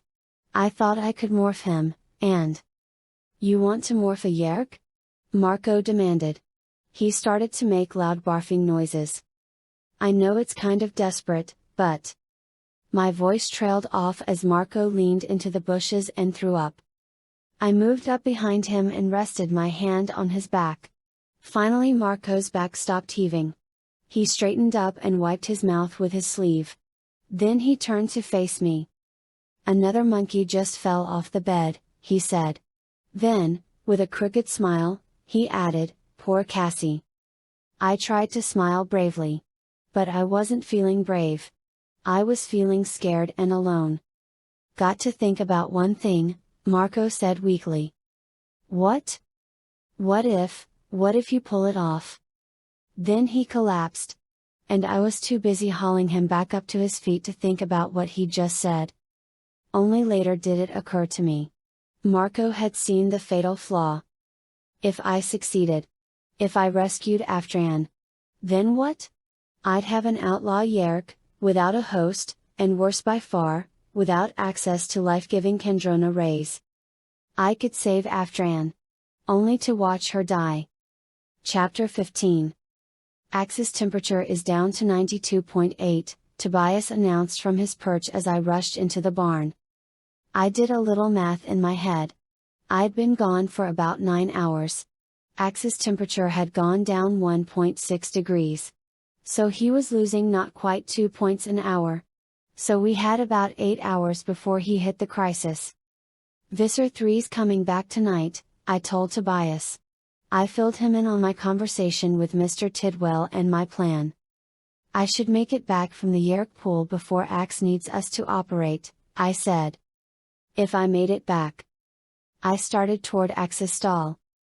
Problem, Tobias said. His temperature has been dropping all day. His crisis could happen tonight, or a few hours from now, or basically now. I haven't been able to figure out a pattern. Sometimes it drops slow, sometimes fast. You might have to do it yourself. The surgery, I said. You'll have to try to get Axe to tell you where the gland is. You can use that little room my dad uses when he has to set bones and stuff. There are supplies in there. So, Rachel and Marco? Tobias asked. Yeah, I answered. If I have to do it myself, I have to do it myself, Tobias said. Try to finish saving the world early. You know more about medicine and stuff than I do. I'll skip the post-saving the world party, I promised. I wanted to be here when Axe hit the crisis. But I wasn't sure I'd be able to do much more than Tobias could. Yeah, I knew how to splint a bird's broken wing and stuff a pill down a raccoon's throat. But that wasn't brain surgery. Not even close. One cut in the wrong place, and Axe could lose his ability to thought speak. Or breathe. It would be so easy to cause him permanent damage. So easy to kill him. How could I live knowing I had killed a friend? That reminded me of Aftran. She was a friend, too. And pulling her out of the Yeerk pool meant excruciating Kendrona starvation unless I could think of a solution. I didn't know how Jake did it. How did he make life or death decisions and not go insane with guilt and grief? Maybe I'll go check on the other patients, Tobias said, pulling me out of my thoughts. You should, I said. He wanted to check on Rachel. I need to head out in about an hour.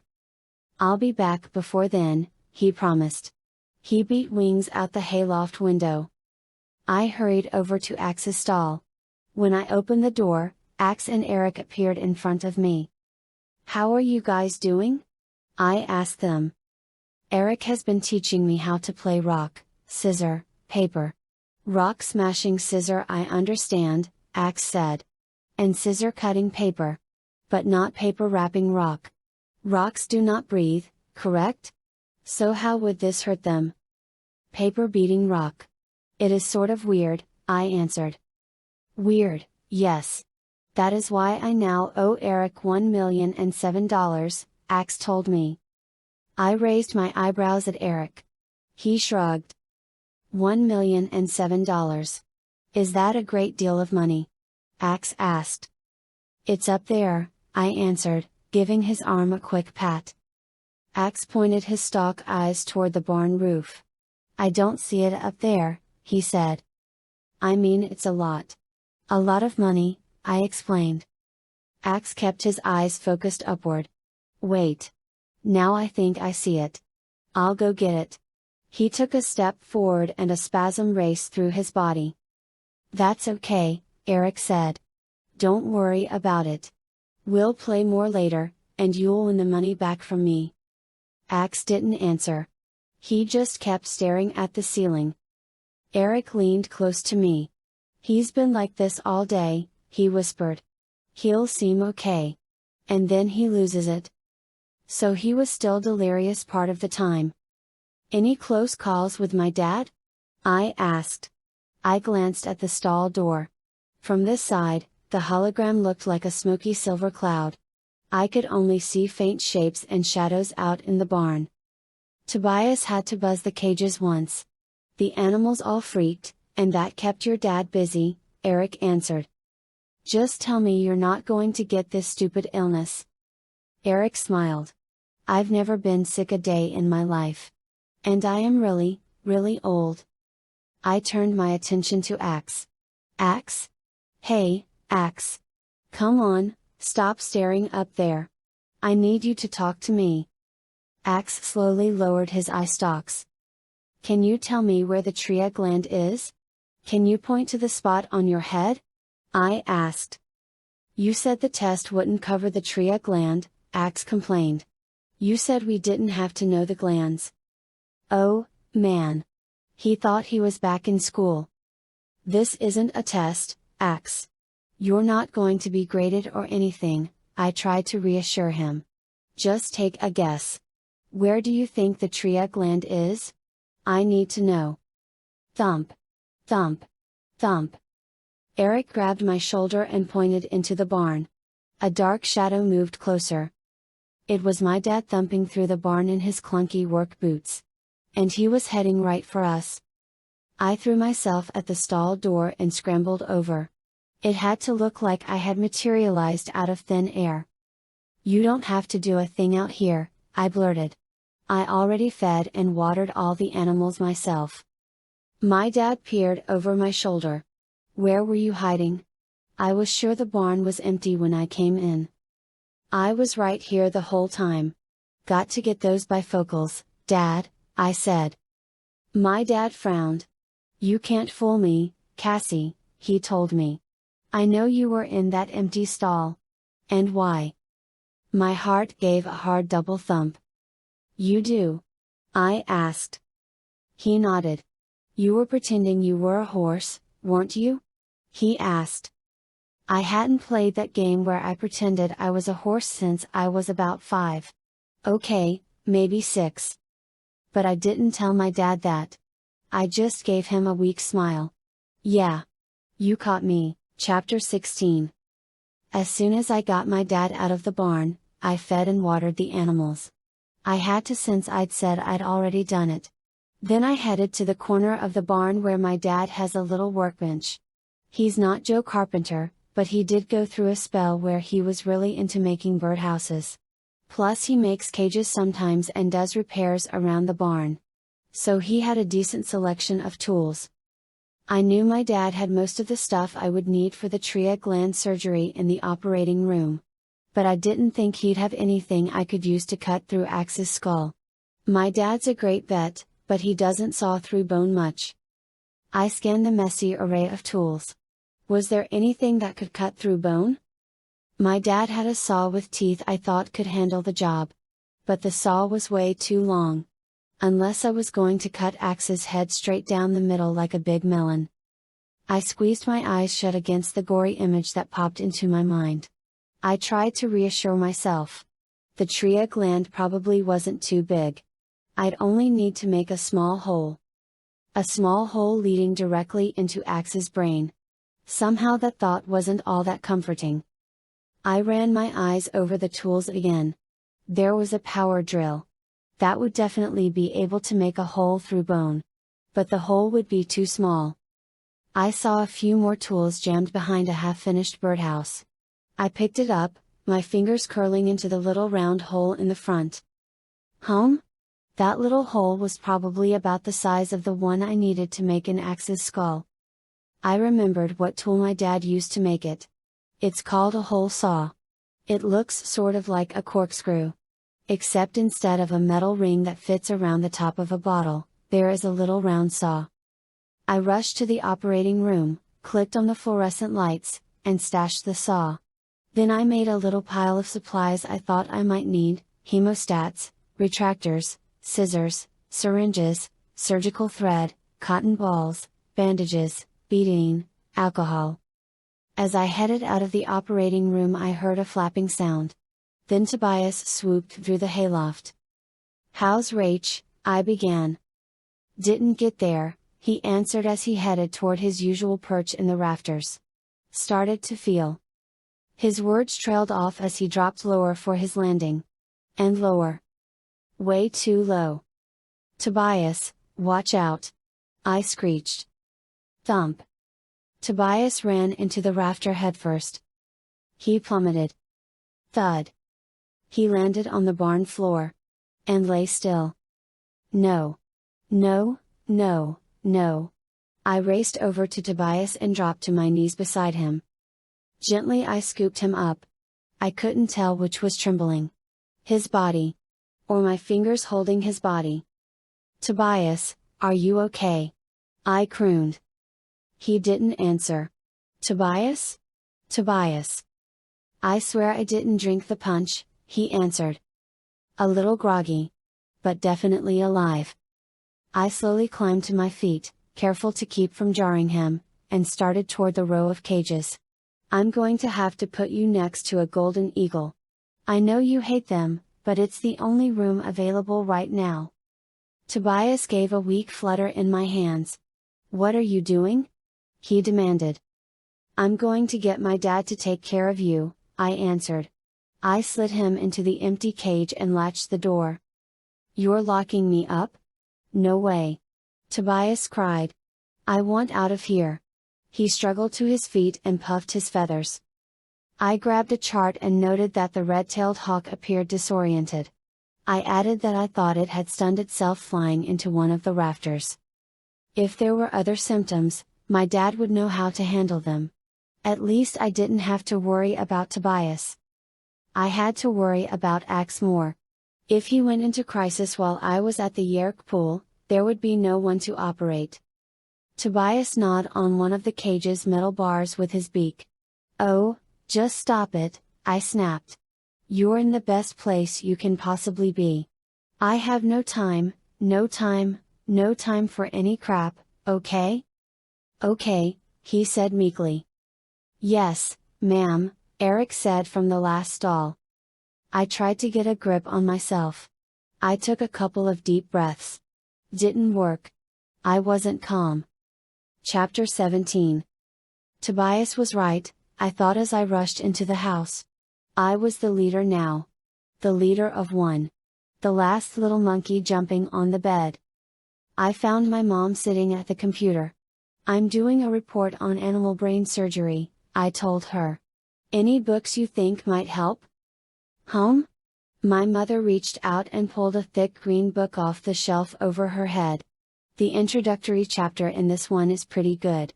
She grabbed a thinner volume. "And this one has some good photos." I took them from her. "Thanks. Rachel has the flu. I told her I'd keep her company a while, okay?" "Well, don't you get it," she said. She grabbed her coffee cup and took a swallow. I remembered the day she got that cup. She and my dad and I were at the amusement park part of the gardens. They have one of those photo booths where you get your face put onto another body.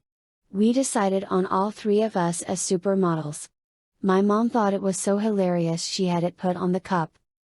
She and I always teased my dad about how he was the prettiest of the three of us. He'd always laugh and give us these outrageous beauty tips.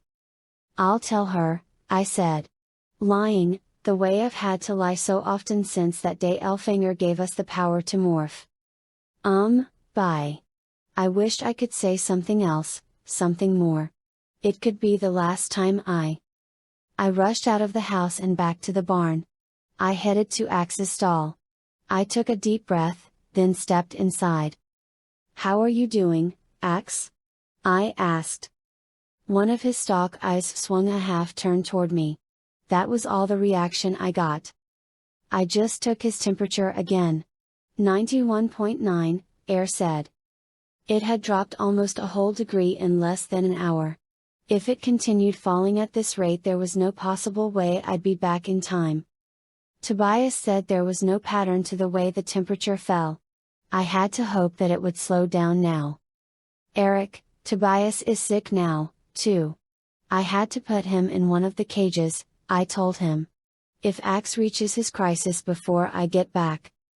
I really didn't want to say this. But I had to. "You can't go to my father or anyone else for help," I finished. What I was really telling Eric was he had to let Axe die. Eric nodded. "I understand." If Axe was lucid, he'd understand, too. I knew he would. Axe was a trained warrior cadet. He'd know that sometimes one member of a team had to be sacrificed to save the rest. I turned to Axe and rested my palm against his forehead. "Can you hear me, Axe?" I asked. I felt him move the tiniest bit under my hand. Had he heard me? Was he trying to answer? I couldn't be sure. "Sorry, Axe," I whispered. "I'd stay with you if I could." I felt hot tears sting my eyes and I blinked them away. "You understand, don't you?" I continued. "I have to try and save all of us. Not just you." I slowly slid my hand away from his forehead. Then I turned and rushed out of the stall without another word. I grabbed my bike from its spot propped beside the barn door. I hopped on and pedaled hard. I wasn't going far. Good, old-fashioned, normal bike would be easiest. I pedaled away from Axe and Tobias and Eric. Away from my parents. Away from Jake, Marco, and Rachel. I was all alone. I slammed my feet down on the pedals. Trying to burn off some of the fear building inside me. Trying to block out all the what-ifs. What if I didn't get back before Axe reached his crisis? What if my plan didn't work? What if I got sick before I could save Aftran? What if I screwed up? What if? What if? What if? What if I had killed Aftran when I had the chance? I slowed down as I thought about that one. I'd been alone when I faced that moment, too. Alone, I had made the choice to let Aftran live. It had turned out to be the right choice. Aftran hadn't betrayed me or the other Animorphs. She'd gone on to do important work in the Yeerk peace movement. If I got Aftran out of the Yeerk pool before the Visser interrogated her, the peace movement would continue. The Animorphs would continue to fight. If I failed. Chapter 18. I rode my bike up Mr. Tidwell's driveway and parked it. Then I hurried to his front door. He swung it open before I had the chance to ring the bell. "Where are the others?" he demanded. "Sick? It's just you." "Yes. Me? Me or no one." He hesitated only a moment, then he drew me inside. "So where should we do this?" he blurted the second I was inside. "Bathroom? Kitchen? Where?" He kept touching his ear, rubbing his finger around the edge. He seemed totally freaked by what we were about to do. I felt like telling him to join the club. But I figured that would only make things worse. "Kitchen's fine," I answered. I led the way, even though it was his house. Even though he was a teacher and I was a kid. There wasn't time to waste on all that. I sat down at the kitchen table and waved Mr. Tidwell down into the chair next to me. "Now?" he asked. "Let's do it," I said. It was Rachel's line. But Rachel wasn't there. Maybe it would bring us luck.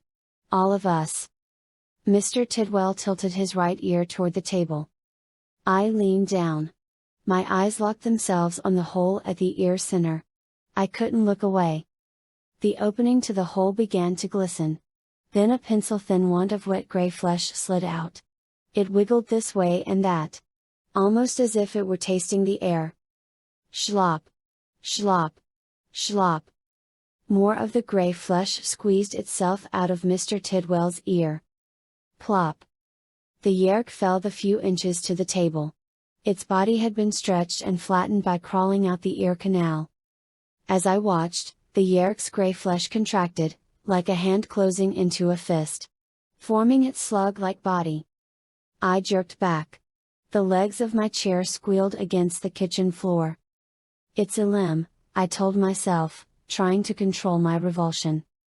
Mr. Tidwell grabbed a dish towel from the table and scrubbed at his ear. "It always makes me feel, I don't know.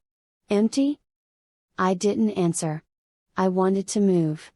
I didn't want to have too much time to think about what I was about to do. I reached out and gently rested my fingertips on a limb's squishy flesh. I closed my eyes. Focused. And the DNA of the Yeerk became a part of me. The Yeerk? The Yeerk became part of me. I pulled my fingers away from a limb. Mr. Tidwell filled a Ziploc bag with water and slipped a limb inside. Then he closed the top almost all the way and carefully placed the bag in the big patch pocket of his corduroy jacket. "You know, if something goes wrong, Visser 3 could find out I'm the one who brought you in," he said. "If that happens, he'll kill us." "Yeah, well, he's been trying to do that for a long time, but here I am," I said. Then I laughed at my own bravado. Mr. Tidwell smiled. "You were always a good student. Unlike Jake, who never completely applies himself." I sighed. "Well, I wish Jake were here now. It's time. I have to do this. It's kind of gross to watch. I think I can handle it." I focused my mind. The changes began. Any morph is frightening. Any new morph doubly so. This morph, this was the enemy. This was a parasite. This was a slug. My skin turned slick with a thin coat of mucus. It covered my entire body, oozing from the pores. My eyelids. The spaces between my fingers and my toes. My neck, my legs, my stomach. The mucus thickened into a goo-like half-set jello. It seeped into my ears. My nose. My mouth. I gagged as the mucus swelled in my mouth. My teeth began to dissolve, as if the mucus was an acid. My lips melted together, closing my mouth on vanishing teeth and swelling goo. Axe always says I'm the best morpher. But it was hard not to resist this morph. I tried to relax. To give myself over to the changes. My body turned cold as the thick slime slid down my throat, packing my esophagus. Somehow I was still breathing. Maybe through my skin. A wave of nausea rolled through me as the cold, thick mucus hit my stomach and intestines. I felt them shrivel up and disappear. The mucus wrapped itself around my heart. And my heart withered and stopped beating. Slime stuck my arms to my sides and glued my legs together. I felt it seep through my flesh until it hit bone. The cold slime turned my bones to ice. Then they shattered into a zillion pieces. The floor rushed up to meet me as I fell off the chair. I hadn't begun to shrink yet, and I lay there, the world's largest slug. My entire body made up of slick, squishy flesh. Only my eyes remained unchanged. They stared straight up at the ceiling. Mr. Tidwell appeared above me. His face contorted in horror. I think he was screaming. I couldn't hear him. His face became cloudy as mucus coated my eyes. His face disappeared as my eyes dissolved completely. Then my body curled in on itself. Tightening, tightening. Becoming smaller and smaller. Falling, falling. And it was over. The transformation complete. I was a Yeerk. Chapter 19. I lay on Mr. Tidwell's kitchen floor. Deaf, blind, capable of only slowest movement. How would I even be able to find Mr. Tidwell's ear? I had no idea, but the Yeerk would know. I tried to open myself up to the Yeerk instincts and let them guide me. I realized that I could do something kind of like a bat's echolocation. Or like sonar. The Yeerk threw out some kind of electrical waves, then analyzed the way they were bounced back at it. That gave it an idea of the size and shape of things. My sonar picked up an object, bigger than I was, moving in. I felt warmth surround me, and I was lifted up, up, up. My sonar picked up a new shape. My Yeerk instincts kicked in. Hard? I stuck out two little protrusions. Felt around until I targeted the small opening. Then I was moving in. Slithering right into Mr. Tidwell's ear canal. It was a tight fit. I squirted out some kind of painkiller to deaden the canal and squirmed, stretched, pushed bones and tissue aside with surprising strength. I penetrated. Deeper? Puncturing flesh now. Deeper inside. I inched along until I felt the faint tingle of electricity. Yes. This was what I was looking for. The brain. The neurons fired microvolts around me as I stretched. I was paper thin. Spread like hammered down silly putty. I pressed myself into the cracks and crevices of the brain. Ah! Now I could feel it. The neurons were connecting to me. Making me a part of this strange, wondrous new body. I felt the Yeerk's jolt of awe and pleasure at its new mobility. At its new size, and strength, and power. It was a visceral, non-conscious, non-intellectual, animal pleasure. I touched the brain's center of hearing. Ah! It was like being alive again. The sound of water dripping into the sink sounded beautiful. Then, I touched the centers for sight. It was lights on after being forever in a mine shaft. Overwhelming. Joyful. It was dazzling, dizzying delirium. Aftran was so right when she told me humans live amidst splendor and magnificence. Mr. Tidwell's red and white check tablecloth was a sight to be relished and lingered over. Cassie! Cassie, what are you doing? We have to leave. I heard a voice call. Mr. Tidwell. Speaking only in thought. Can't you figure out how to move my body? He asked, sounding panicked. I could have stood in Mr. Tidwell's kitchen all night. Allowing myself to feel the Yeerk's joy at every new sensation. But I had a job to do. And not much time. I clamped down on my Yeerk desire to explore the new world. I wasn't sure how to use the connections between me and Mr. Tidwell to control him. But the Yeerk knew. I allowed it to open sections of Mr. Tidwell's brain. Some sections controlled physical functions like moving muscles. But some held memories. As I tapped into these areas, I was flooded with images from Mr. Tidwell's life. Mr. Tidwell sitting in this kitchen, the sink overflowing with dirty dishes. The counters spattered with food stains. The smell of garbage heavy in the air.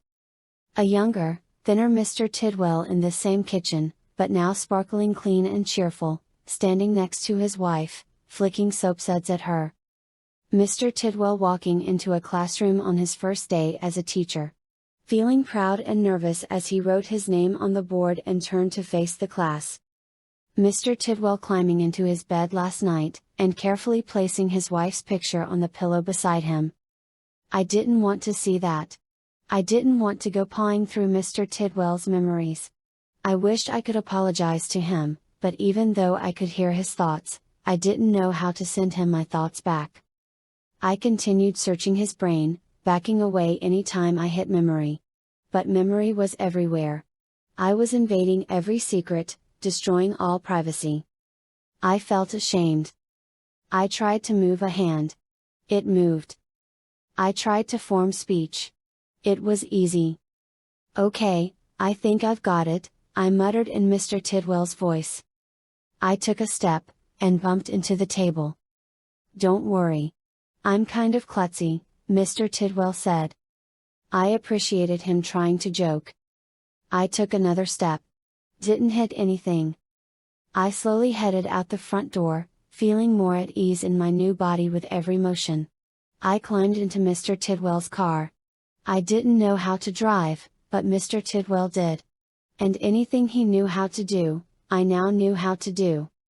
I pulled the keys out of Mr. Tidwell's pocket, turned on the ignition, and pulled out onto the street. It was pretty cool driving by myself. I was kind of sorry when we pulled into the McDonald's parking lot. For more reasons than one. Usually I'd be listening to Jake give last-minute instructions right now. I'd be laughing at the jokes Marco tells right before we do something insanely dangerous. Tobias would probably be flying overhead, giving his version of an aerial traffic report. Rachel would be getting all macho, her bravery bolstering mine. I was hit again by how alone I was. I miss them. I miss them so much. I climbed out of the car and made my way into McDonald's. I was aware of how the new smells and colors and sounds interested the Yeerk part of me, but I didn't allow myself to get distracted. I got in the line closest to the bathrooms. When the girl behind the register asked for my order, I told her I wanted a Happy Meal with extra happy. The girl gave a fake laugh, like she'd heard the joke a billion times. Which I knew she had. Asking for extra happy was the password to the Yeerk pool. I guess Yeerks have a sense of humor. Mr. Tidwell had the drill down pat. That meant I did, too. I walked past the bathroom and opened the next door, which led into the kitchen. I went straight into the walk-in refrigerator. Whoosh!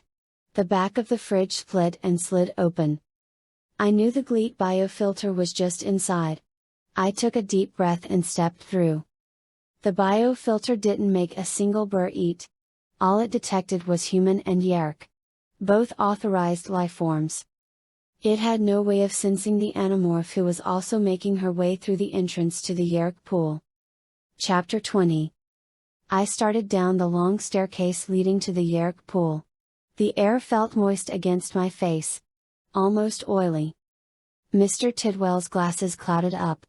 I pulled them off and everything went soft and blurry. I quickly wiped them on the hem of my shirt and stuck them back on. I couldn't see without them. It was so strange to be in someone else's human body. To have it feel so different. Even the sound his body's footsteps made sounded strange. Too loud and heavy. I descended the stairs down to the Yeerk pool. I found myself wishing my steps made even more noise. I wanted to drown out the sounds drifting up from below me. The screams of fury. The howls of agony. And underneath them all, the low sobs of pure despair. I knew exactly who was making those horrifying, soul-slashing sounds. Around the edge of the Yeerk pool are cages filled with the involuntary hosts, human and Hork buyer. They screamed, threatened, howled, and sobbed because they could. For a few hours their voices were their own again as their Yeerks swam in the pool, soaking in Kandrona rays and other nutrients. Soaking up life. I forced myself to continue down the stairs. The earth walls around me changed to rock. And the purple glow at the bottom of the staircase grew stronger. Down, down, down. The cries of the host grew louder. and I began to hear the sound of the sludge swooshing against the shore of the pool. The rock walls widened. I was almost there. Down, down, down. I took the last few steps, and entered the huge cavern. It was like a small city. Humans, Texans, Hork-Byer everywhere. Buildings and sheds in a ring around the outside. Bright yellow caterpillar earth movers and tall cranes ready to continue the underground expansion. Expansion. The idea made my stomach cramp. Go join the line at the closest pier, Mr. Tidwell instructed. The line at the second pier is for reinfestation. As I started toward the pier, I heard the most horrifying sound yet. The sound of laughter. I scanned the cavern, looking for the source. A group of humans was watching a Full House rerun in a room along the back wall. They were the voluntary hosts. The ones who had chosen to allow Yeerks to control them. They were just hanging out watching TV while their Yeerks swam in the pool. Somehow they managed to tune out the screams and cries from the cages. I turned away from them and continued to the pier. I took my place in line. There were 3 humans and 1 Hork-Byer ahead of me. How long would this take? I had to get after and out before the Visser returned. The first human, a boy who looked about 5, stepped to the end of the pier. He calmly knelt down and the 2 Hork-Byer controllers helped him lower his head into the iron-gray sludge of the Yeerk pool. I knew the moment the Yeerk slid out of the boy's ear. His feet started to kick against the metal pier. Wham! Wham! Wham! The Hork-Byer controllers yanked him up. The boy opened his mouth wide. "Mommy?" he screamed. The horrible high-pitched call made the hair on the back of my, Mr. Tidwell's, neck stand on end. The hair on my arms, too. 2 more Hork-Byer controllers marched down to the end of the pier. They took the boy away from the first 2, and escorted him back toward the cages. When they passed me, I wanted to reach out and snatch the little boy away from them. He should be whooshing down the slide at the playground. He should be learning the names of all the Crayola crayons in the big box. "Mommy?" the boy screeched again. "Mommy?" I struggled to keep Mr. Tidwell's face expressionless as I heard a cage door clang shut behind me, locking the boy inside. If a flicker of concern crossed my face, we risked getting caught. Elim must go through this all the time, I realized. He had to make sure he acted like a regular Yeerk. And that meant acting like his host feeling meant nothing to him. The next human in line, a tall, neatly dressed woman, knelt at the edge of the pier and lowered her head into the pool. She gave only the smallest twitch to indicate that the Yeerk had slithered out of her ear. Then she stood up, straight and tall. Her eyes burned with hatred as Hork-Byer controllers marched her back to the cages. But she didn't make a sound. The Hork-Byer was next in line. As I watched it lower its head into the water, I couldn't help thinking of the tiny colony of free Hork-Byer living in their secret valley. The Hork-Byer gave an anguished bellow as it raised its head. The gray sludge dripped into its open mouth. "I'm getting after and out of here," I promised myself. There was only one person left ahead of me in line. A short dark-haired man. He knelt. Submerged his head. Then, like the woman, he stood up without crying out or struggling. The 2 Hork-Byer controllers took him by the arms. The man walked 2 steps, then fell to his knees. He must have surprised the Hork-Byer controllers, because he managed to break free of them. He shoved himself to his feet and ran past me down the pier. Go, go, go, I thought. But I was careful not to let the words escape my lips. One of the Hork-Byer controllers pulled out a Drakon beam. "See you. See you." I shot a glance over my shoulder in time to see the man fall to the ground, his singed clothes smoking. He let out a low groan of pain, and I realized his skin had been singed, too. The Hork-Byer controllers roughly hauled him to his feet and shoved him toward the cages. "Why couldn't you kill me?" the man shouted. "Why couldn't you just kill me?" I knew why they hadn't killed him. They hadn't wanted to destroy a good host body. I reached into my pocket and slid open the Ziploc bag all the way. I guided Elim up the sleeve of my jacket. I would stick my hands into the pool when I lowered myself down. That way he could wriggle free and be ready to re-enter Mr. Tidwell. The Hork buyer controllers at the edge of the pier signaled me forward. It was my turn. Chapter 21.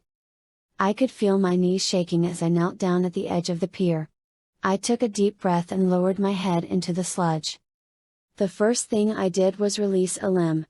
Then I slithered over to Mr. Tidwell's ear canal, breaking my connections to his brain. I scrunched my body down as I wiggled my way through the tiny tunnel. Then I was free. Out in the Yeerk pool. I was blind, almost deaf, and mute. But here's the strange part. I didn't care. I was with my brothers and sisters, soaking in the Kendrona rays my body craved. If I'd had a mouth, I would have let out a long ah of satisfaction. I was home. I was home. I gave myself a mental slap on both cheeks. I'd let my Yeerk instincts take over for a minute. This was definitely not home. And I had a mission to complete. I had to find Aftran. Fast. I used my sonar to check out the area around me.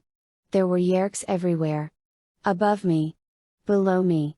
On all four sides. I reminded myself that to them I was just another Yeerk. Nothing for them to take notice of. I was completely safe. A Hork buyer head was thrust into the water. I rode the wave it created deeper into the pool. I did another sonar sweep. Yeerks, Yeerks, and more Yeerks. A wavelet took me in a half turn. My sonar detected the two steel piers. Under the farthest one there was a chain with a box on the end. The box was just about the size to hold a Yeerk. Aftran? She was in there. I knew it. But how was I going to get over to her? I had no legs to kick with. No arms to paddle with. I wiggled my body as hard as I could and moved about a quarter of an inch. Aftran was only about 6 feet away. But at this rate it would take me all night to get to her. And I definitely didn't have all night.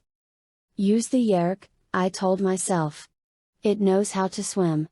I loosened my control over the Yeerk instincts. Scrunch thrust. Scrunch thrust. Scrunch thrust. I contracted my body, then shot it out. I was swimming. Well, sort of. I wasn't exactly ready for the Olympic team, but I was moving faster than I had been. Scrunch thrust. Scrunch thrust. Scrunch thrust. I finally made it over to the cage. I studied it with my sonar. It was a box, metal I figured, with very small holes all over it. The holes were way too small for even a Yeerk to squeeze through. But the latch looked pretty basic. It wouldn't be too hard to open. If I had hands, I could demorph to my own body. But I was right under the pier. 2 Hork buyers stood on the edge. And more walked back and forth, escorting the hosts. There was a pretty good chance one of them would notice me. K.A Louche. A host head was thrust into the water. My sonar picked up the wild movement as the host, an older man this time, tried to twist away from the Yeerk scrunch thrusting toward his ear. The Yeerk shoved its way inside the host, and moments later the man stopped struggling and calmly raised his head. The host getting reinfested upped my chances of getting caught.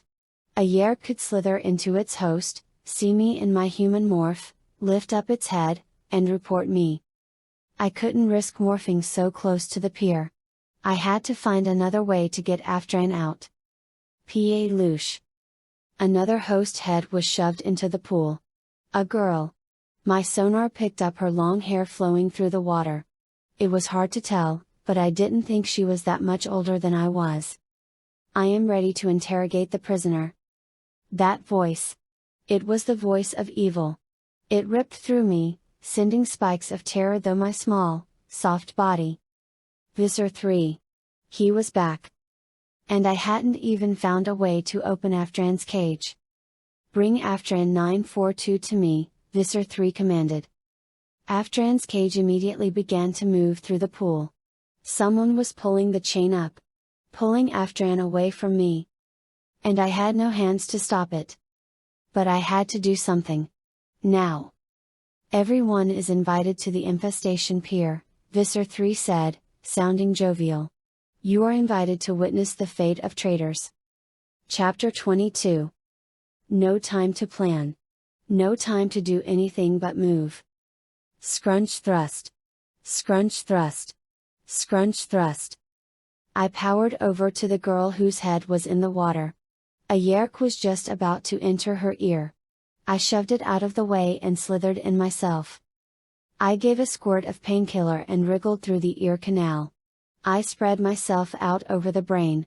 The microvolts of electricity set my body tingling. And I was connected.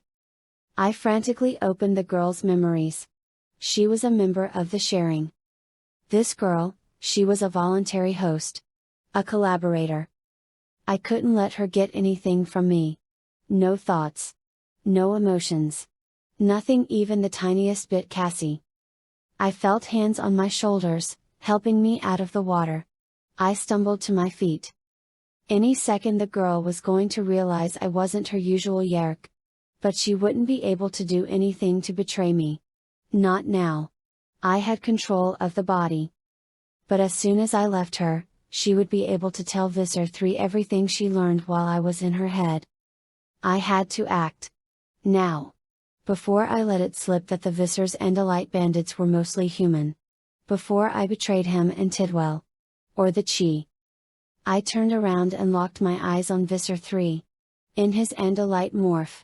He stood halfway down the pier, facing away from me. A crowd of human and Horkbuyer controllers, and Taxons gathered in front of him, eager to watch the torture. The Visser unlatched Aftran's cage. Pulled her out. He held her up, digging his fingers into her defenseless flesh. You will tell me everything about the so-called peace movement, Visser 3 told Aftran, blasting his thought speak loud enough for everyone to hear. Then I'll have to use my imagination and come up with a nice, long, painful way for you to die. Wham! Wham! Wham! My feet slammed against the metal pier as I launched myself at him. The only thing my host girl was going to get from me was commands like run. Now. Fast. Go. I rammed into Visser 3 as hard as I could. He spun toward me, tail blade raised. But he was too shocked and amazed to react. I snatched at Aftran. The Visser closed his fist. But Andalite hands are weak. I bit his wrist. Aftran dropped. I snatched her out of midair and ran. Ran with nowhere to run. I did the only thing I could do. I dove back into the Yeerk pool. Get her. Get them both. Bring them to me. Visser 3 roared. Get them or I will fill this cavern with your dead bodies. P.A. Louche. P.A. Louche. I took a quick glance over my shoulder. Taxons. 2 of them. You wouldn't think creatures that look like 12-foot long, 4-foot wide centipedes could swim. But they can. And they were coming after me. Aftran slipped out of my fingers. I hoped she knew to stay close to me. See you. See you. See you. Spears of light streaked through the water. Great. Someone was shooting Drakon beams at me from the pier. I propelled myself deeper into the water. The beams might still be able to reach me down here, but the shooter wouldn't be able to see me to aim. So. I saw a dozen Yeerks twist and burn. The Visser was killing his own people to get at me. I felt a claw pinch my ankle. A Taxon, out of nowhere. It had me with one of its lobster hands. Time to bail. I pulled myself away from the girl's brain, squirmed through her ear canal, then slid into the pool. With my sonar I watched the girl being dragged to the surface. It wouldn't take them long to figure out that the Yeerk who had been controlling her was no longer in her body. I didn't doubt Visser 3 would find a way to search the pool for me and Aftran. I needed to get out of here. Now. Something with wings. I wanted wings in the worst kind of way. But before I could morph to bird, I had to demorph into my human body. In the Yeerk pool. I dove deep. Down below most of the other Yeerks. And I began to become human again. My Yeerk body flattened out. Stretching, stretching, stretching. It formed a head. Arms? Legs. But all flat. I was like a giant paper doll. I felt my bones regrow, pushing against my flat body, making it three-dimensional again. My skin changed in texture, and I could no longer breathe through it. Eyes, nose, lips pushed out of my paper doll face. A pounding started up in my chest as my heart reformed. My veins and arteries expanded, and blood began to rush through them. My stomach and intestines plumped up inside me. My lungs inflated and started to burn. I needed air. Badly. I paddled up to the top of the pool. I tilted my head back and allowed only my nose to break through the surface. I pulled breath after breath into my aching lungs. Then I heard the words that turned my body to stone. "No one touch her," Visser 3 ordered. "I want the pleasure of killing her myself. After I find out everything that's in her pitiful excuse for mind."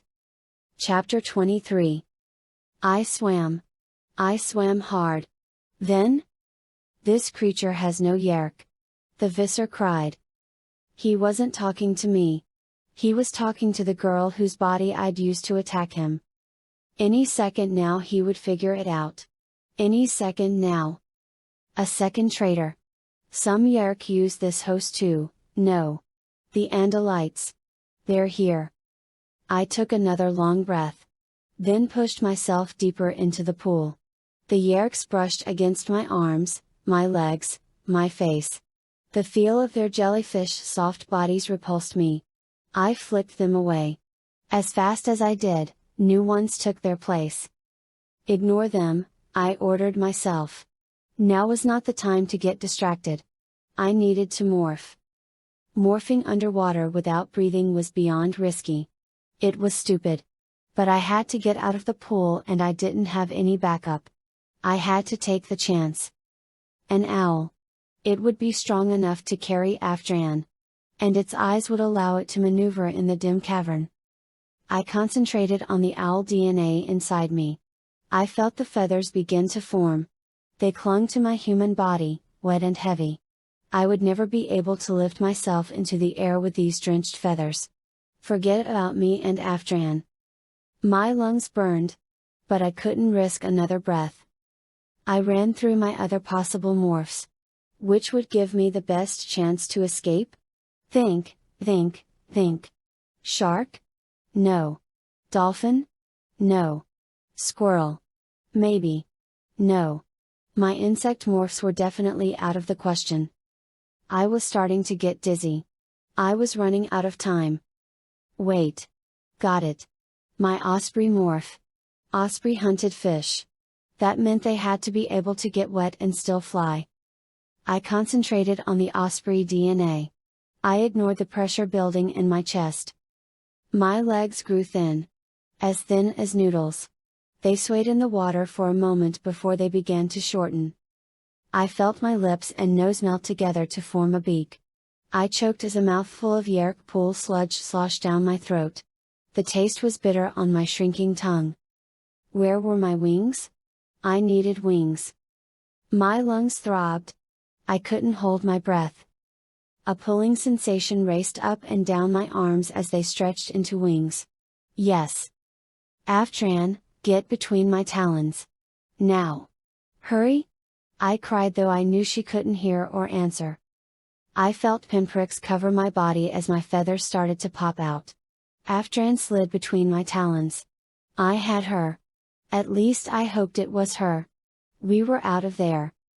Red dots exploded in front of my eyes as I struggled to the surface. I pushed my beak through the surface and dragged in as much air as my lungs would hold. "Okay, it's time for takeoff," I told Afdran. I powered my wings through the sludge, pushing my body up out of the Yeerk pool. I knew they'd be waiting for me. There was no way to sneak out. Visser. A bird. Shoot it, you imbecile. It must not fly. Siuyu. A Drakon beam fired at me. Missed? I gave another hard flap, skimming across the surface of the pool, talons dragging. Almost airborne. Almost. Zap! A long yellow tentacle snaked out of the sludge and snapped me on the wing. The spot it hit instantly turned numb. Off balance, I tilted. Sploosh! Half my body slipped down into the pool again. The visor. He had morphed too, to something that could swim. Something strong and fast. Going somewhere, my noble Andalite warrior? Visor 3 asked. This time he was talking to me. Definitely. And I was on my own.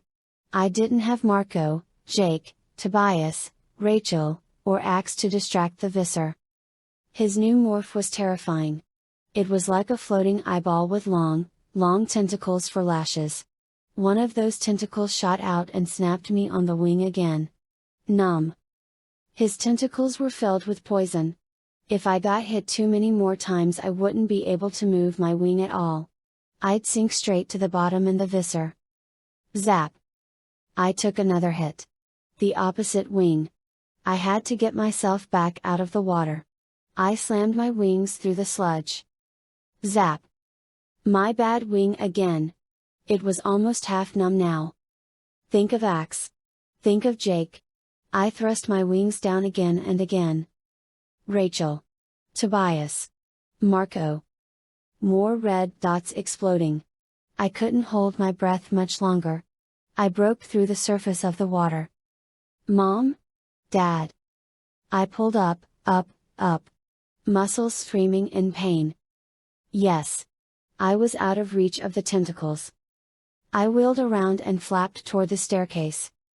The humans in the cages cheered. The human controllers cursed and howled in fury. The Taxons shrieked. The Hork buyer controllers bellowed. I caught a glimpse of Mr. Tidwell. He pumped his fist in the air. To the others it probably looked like an angry gesture. But I knew it was triumph. See you. See you. See you. I zigzagged as well as I could with my injured wings, Aftran still clutched in my talons. Hork buyer controllers fired at me from the pier. Would it be asking too much for one of you to actually hit something? I heard Visor 3 roar. I reached the stairs. Up I flew. Gulping for air. Lungs on fire. The rock walls changed to dirt. The Drakon beams fired from the pier couldn't reach me here. Almost out, Aftran. I cried.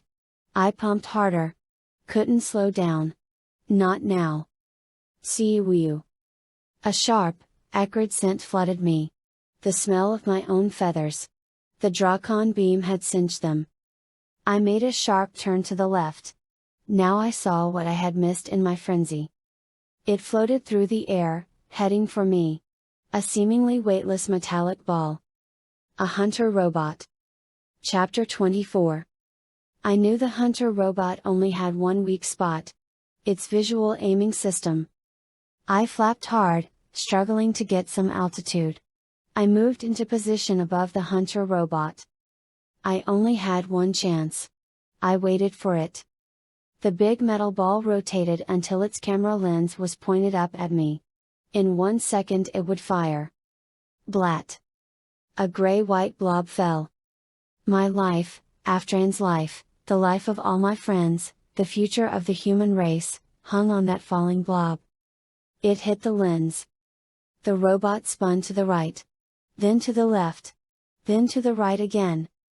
A bird poop bullseye. I beat wings up to the metal door. There was no handle on my side. Only smooth, shiny metal. I scanned the wall around the door. There had to be some kind of trigger mechanism, didn't there? Maybe it's only an entrance, I thought. Maybe it's like the changing room at the Gap. People enter the Yeerk pool there. But they go out through the movie theater. I swooped a little closer. Burr eat. Burr eat. Oh, no. The Gleep bio filter. I'd forgotten all about it. How could I have been so stupid? Unauthorized lifeform detected, a mechanical voice announced. Burr eat. Burr eat. Unauthorized lifeform detected. In seconds I would be destroyed. The biofilter eliminated all life forms whose DNA had not been entered in the computer. Ospreys were definitely not on the Yeerk's invite list. Could I morph to Yeerk in time? Would my human morph be better? I heard the sound of feet pounding up the stairs toward me. Really big feet. Hork Buyer warriors. Shut your eyes tightly to protect against retinal damage from the GLEET biofilter, the mechanical voice instructed. I was doomed. Whoosh! The metal door split down the middle. A woman started through. She spotted me. Andalite, she cried. She swiped at me with her purse. I banked hard, ignoring the pain tearing through my damaged wing. A purse wasn't enough to stop me. Not nearly enough. I flew into the cold air of the walk-in freezer. The outside door was swinging shut. Could I make it? The room exploded in dazzling white light. Clang! I bounced off one of the metal shelves. Crash! Something that sounded like falling glass. I didn't stop. I flew straight ahead. Made it. Thump! The freezer door shut behind me. I lost a couple of tail feathers, but I kept flying. Dad, look, a bird! I heard a little girl yell. What is that thing it's carrying? Someone else cried. A little of my vision was coming back. Enough that I could just make out the front door. Of course it was shut. You don't realize how much you need your hands until you don't have them. But you know what's cool? Humans. 9 out of 10 humans are pretty decent creatures. One of those nice humans, concerned for a bird obviously panicked by being trapped, opened the door. I blew through. I flew into free, wide open skies. As Marco would say if he were here, that was interesting. Let's never, ever do it again. I was relieved. But I didn't have time to celebrate. I had to get home. Axe needed me. I flew like mad for home. My body was trembling with exhaustion when I finally sailed in the hayloft window. I landed on a bale of hay and released Aftran. I'll get you in some water in a minute, I promised her. My little bird heart was pounding like crazy. I wanted to fluff up my feathers and stick my head under my wing. Instead, I concentrated on my own DNA. The feathers covering my body flattened until they were two-dimensional tattoos. My hollow bones grew and solidified. I heard a sloshing sound as my internal organs shifted and changed. My bird eyes grew, and my vision became completely clear again. I watched the last few changes. Then I shoved myself up with a grunt. I scooped up Aftran and headed to Axe's stall. I couldn't stop myself from gasping when I opened the door and stepped through the hologram. Axe was lying on his side. He never does that. And I could hear him breathing in short, ragged pants. He's in crisis, Eric told me. Chapter 25. I knelt next to Axe. I'm back, I told him. I'm right here with you. He didn't answer. He's unconscious, Eric told me. Has been for a little more than half an hour. Poor baby. I ran my fingers over his soft blue and tan fur. His sides heaved with every breath he took. I don't think you have much time, Eric said gently. You're right. I stood up and slid Aftran into the water trough. You'll be safe there, I told her. I knew she couldn't understand me. I knew she had to be terrified. But I had to leave her. I turned to Eric. I'm worried about hurting him when we move him. Maybe we could. Eric bent down and scooped Axe up in his arms. I'd forgotten for a minute how amazingly strong the Chi are. I leaned over the stall door and checked to make sure the barn was still empty. Then I opened the door and led the way to the operating room. I pointed to the metal table and Eric placed Axe on top. Can you do another hologram to make the room look empty? I asked. Just in case. You got it, Eric answered. I couldn't believe I was doing this. I couldn't believe I was actually going to perform brain surgery on an alien. I suddenly had this powerful urge to walk away.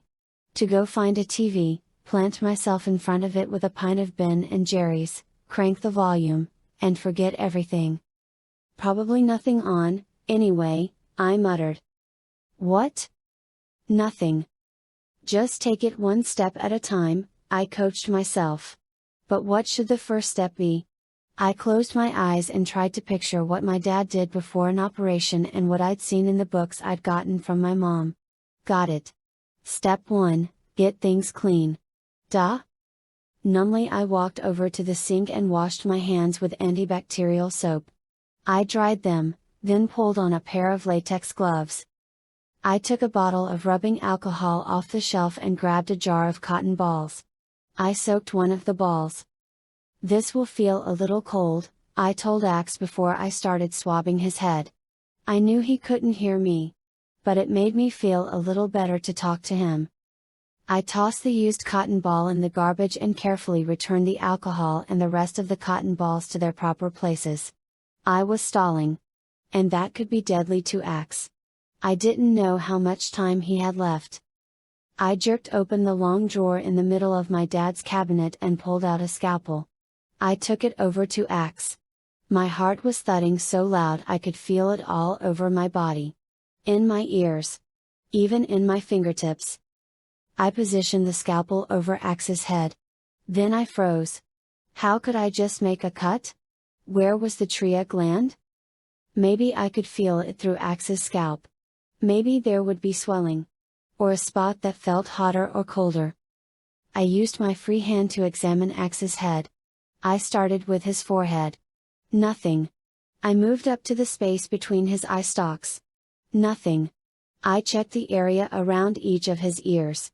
Nothing. I ran my fingers over every inch of the back of his skull, twice. Nothing. Nothing. This is hopeless. It's impossible, I cried. He's going to die with me standing right next to him. You've already done one hopeless, impossible thing tonight, Eric reminded me. Rescuing Aftran from Visser 3 had felt pretty impossible. Pretty hopeless. Now Aftran was safe and sound. Wait. Wait. My mind seemed to slow down and speed up at the same time. Aftran? Be right back, I told Eric. I dashed out of the operating room and over to Axe's stall. I scooped Aftran out of the trough and raced back. I skidded to a stop at the edge of the operating room table. I brought Aftran up to one of Axe's ears. Her Yeerk instincts should tell her to go inside. Yes. Aftran slithered across my palm and into the opening of Axe's ear canal. I watched as her slick gray body disappeared inside. Maybe she'll be able to tell us where the tria gland is, I told Eric. I gripped the metal table with both hands. You're brilliant, Eric said. Unless. Yeah. Let's wait and see if it works first, I answered.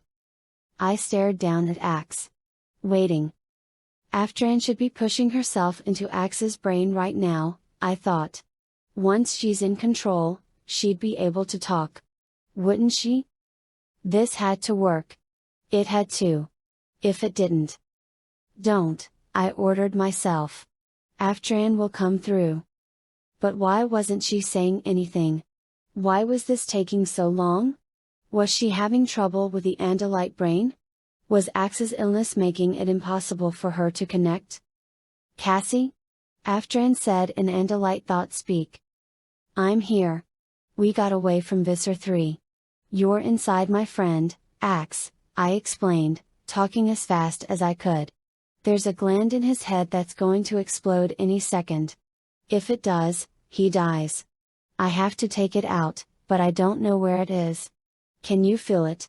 Can you tell me where to cut? The tria gland. Yes, I have accessed his memories, she answered. It is unusual to attempt this. I have few nerve endings, no way to feel what, wait. What? Eric demanded. Wait what? Got it. But, Cassie, it feels very warm. I grabbed a scalpel with trembling fingers. Just tell me where to cut. Chapter 26. The tria gland is in the back of the head, Aftran explained. It's even with the bottom of his ears. Dead center. I turned Axe's head so I could easily reach that spot. Okay, I'm going to make the first incision, I told her. Stay out of the way. The gland is about as big as a human thumb. Well, Karen's thumb, at least. Thanks. I picked up the scalpel and positioned it to one side of the spot Aftran had described. Then I made a straight cut about 4 inches long. I could feel the metal blade scraping the bone of Axe's skull. But that was good. That's how deep I needed to go. I needed to peel back a flap of skin so I could work on the bone. A line of blue-black blood appeared. My stomach did a flip-flop. I swallowed hard and made a cut that was perpendicular to the first, again about 4 inches long. Hemostat, I snapped. The instrument was in my hand a split second later. Another? Okay. Retractor. No, it's that other thing. I pulled back a flap of skin. Tape, I said. How much do you want? Eric asked. 3 inches. He passed the piece of cloth tape to me. I used it to hold the flap of skin away from the bone. His hearts are starting to beat faster. And the gland is still throbbing. It swelled a little, too, Aftran announced. Can you control his heartbeats at all? I asked. Try to slow them down? I'll try, she said. Gauze pads, Eric. I held out my hand and Eric slapped them in my hand. I used them to mop up some of the blood oozing out of the incision. Now the whole saw. It's in the sterilizer. Here? You need to hurry, Cassie, Aftran said. It doesn't look good in here. Aftran sounded nervous. What would happen to her if Axe's trachea gland burst while she was still inside his head? Okay, I'm going to need you to blot some of the blood away as I go, I told Eric. You got it. Eric handed me the whole saw. I positioned the circle of saw teeth around where I hoped the trachea gland was.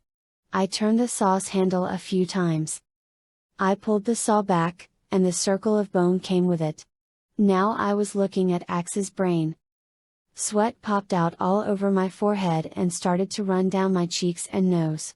Eric dabbed it away with another gauze pad before it could start dripping onto Axe's brain. I didn't have to ask Aftran for more help finding the trachea gland.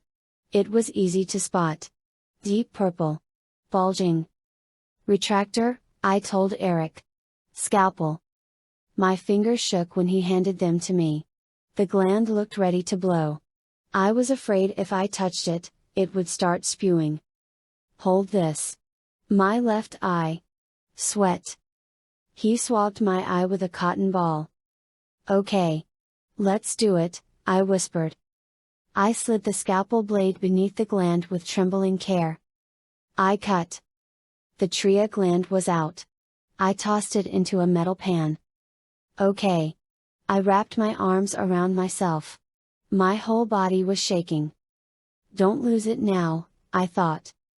As quickly as I could, I replaced the circle of bone. It would fuse back in place in time. I untaped the flap of skin and smoothed it down. Now we sew. His heart rates are slowing down. His blood pressure is going down, too, Aftran reported. That was one of the coolest things I've ever seen, Eric said with a laugh. And I've seen a lot. Cassie, he's coming too, Aftran announced. And he's starting to scream. Chapter 27. What's wrong? I cried. Am I hurting him? No, Aftran said, her voice suddenly flat. He's screaming because there's a Yeerk in his head. Axe, listen to me.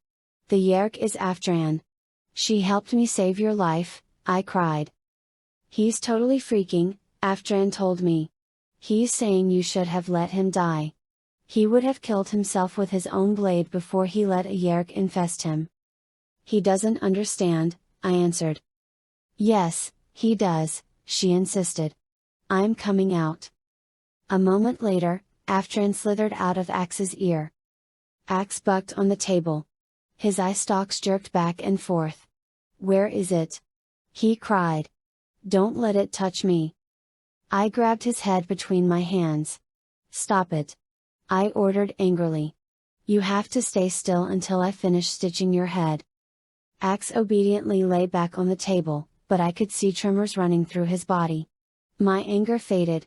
Axe had been so sick. Then he'd come to and found a Yeerk in his head. One of the monsters who had killed his brother. No wonder he went off. He probably thought he'd been captured and infested. You're okay, I told Axe soothingly. You're in my dad's operating room. I put Aftran in your head. She looked inside you and told me where the tria gland was. She helped me operate. I got it out. You're past your crisis. I scooped up Aftran, filled the sink with water, and let her inside.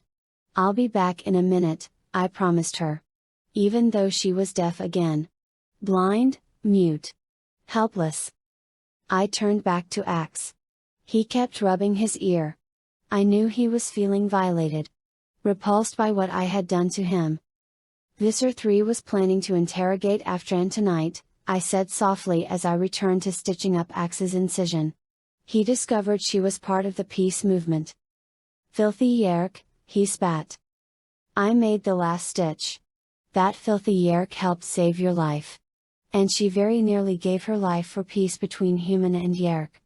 And now, unless I can think of some way to save her, she will die a slow death of Kandrona starvation. Axe didn't say anything. Maybe when he'd gotten some rest, he'd think it over. Eric, would you take Axe back to the stall? I asked. He'll need at least a few days to recover. Is that too long for you to stay and keep the hologram up? Eric gently lifted Axe off the table. You're talking to a guy who helped build the pyramids. A few days is nothing. I smiled at him. Thanks. I couldn't have gotten through all this without you. Yes, you could have. But you're welcome, he answered as he carried Axe out the door. I sat down on the little stool my dad keeps by the table. I wrapped my arms around my knees. All the fear I'd been pushing away suddenly hit me. I felt like my body was deflating. It's just a delayed reaction, I told myself. You're safe. Axe is safe. Aftran's safe. That wasn't really true. Yeah, I got Aftran away from Visser 3. But in 3 days, she would be dead. I pushed myself to my feet and leaned against the sink, staring down at her. She had done what few have the strength to do. She had questioned the beliefs she had been raised with. And ultimately, she had chosen to go against her society. To turn away from everything she had once believed, to become the enemy of those closest to her. Aftran had sacrificed so much. She had experienced all the richness and wonder of our world. But when she decided she did not have the right to control another, she had been strong enough to give it up to save a little girl's life. She returned to the Yeerk pool. It must have felt like the worst kind of prison to her after being in Karen's body. But she didn't allow herself to wallow in despair. She chose to fight. She battled to free us all. I reached into the water and slid Aftran into my hands. I pressed her against my ear. It was the only way I could talk to her, and I needed to thank her for all she'd done. A moment later I felt her cold, slick body touch my skin. My ear canal tingled as she pushed her way through. I knew you would come for me, Cassie, she said as soon as she had made her connections with my brain. There was so much I wanted to say to her, I hardly knew where to start. Thank you for helping me save Axe's life, I answered. She laughed. If you had told me when we first met that I would ever do anything to aid an Andalite. Or become a Yeerk freedom fighter, I added. That, too, Aftran agreed. Her tone turned somber then. Cassie, there's something I have to ask you to do for me. Anything, I replied instantly. I need you to kill me, she said simply. What? I cried. No. We both know I will be dead in 3 days no matter what you do. You have witnessed Kandrona starvation. I ask you to spare me that, Aftran answered. End my life now. You can make it fast and painless. I felt a lump of unshed tears form in my throat. Were they mine? Or Aftran's? Maybe they were both of ours. Both of ours. That gave me an idea. You could stay in me. I exclaimed. No. You would have to go into the Yeerk pool every 3 days. It's too dangerous. If you were somehow found out, Visser 3 would learn everything about your friends and the peace movement. All would be lost, Aftran answered. She must have felt the wave of despair and sorrow sweeping through me. It's not so bad to die for what you believe in. There are much worse deaths, she said gently. Many worse deaths. Chapter 28. My mom didn't let me eat any solid food until today, Rachel complained. And it's been 4 days since I got sick. All the way to the beach, Jake, Rachel, Marco, Tobias, and Axe had been trying to top each other with stories about who felt worse when they were sick. That's the worst thing that happened to you while you were sick? Tobias demanded as he soared overhead. I'm not even sure Cassie's dad is a real vet. He tried to stick a pill up. Yeah, well, my dad brought me baby aspirin from the store.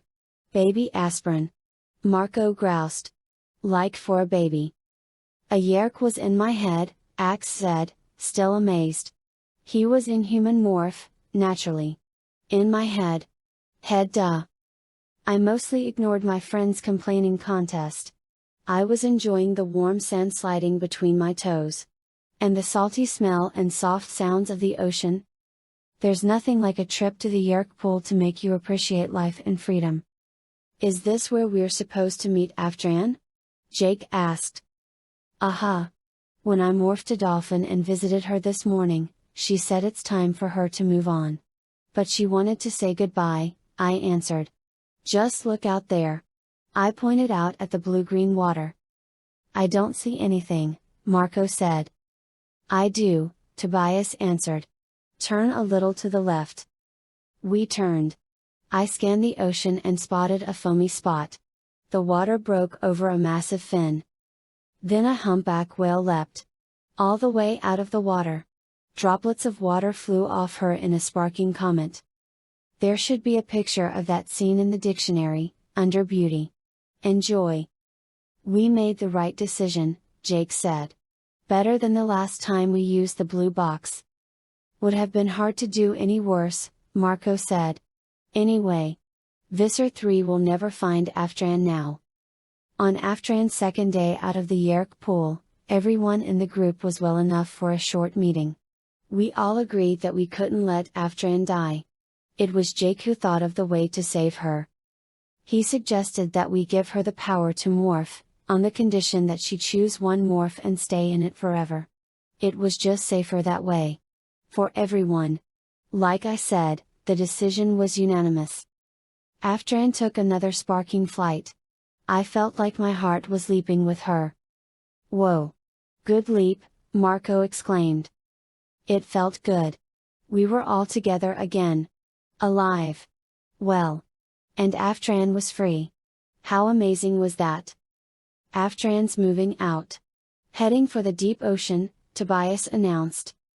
She must feel like she's in paradise, I said. Can you imagine living in the ocean after the Yeerk pool? And in that body, fast, powerful, able to see, hear, feel, and communicate. I bet she'll miss the fight though, Rachel added. She's done her part, Jake said. I thought back to that moment when I had first allowed Aftran into my head. One decision, so many consequences. I caught Jake watching me. What? I asked. He shrugged. Just wondering what you were thinking. Nothing very profound, I said. Just what? Just that every now and then, we actually win one. He nodded. Sometimes we do win, he agreed. This time, Cassie, you won. End of book 20.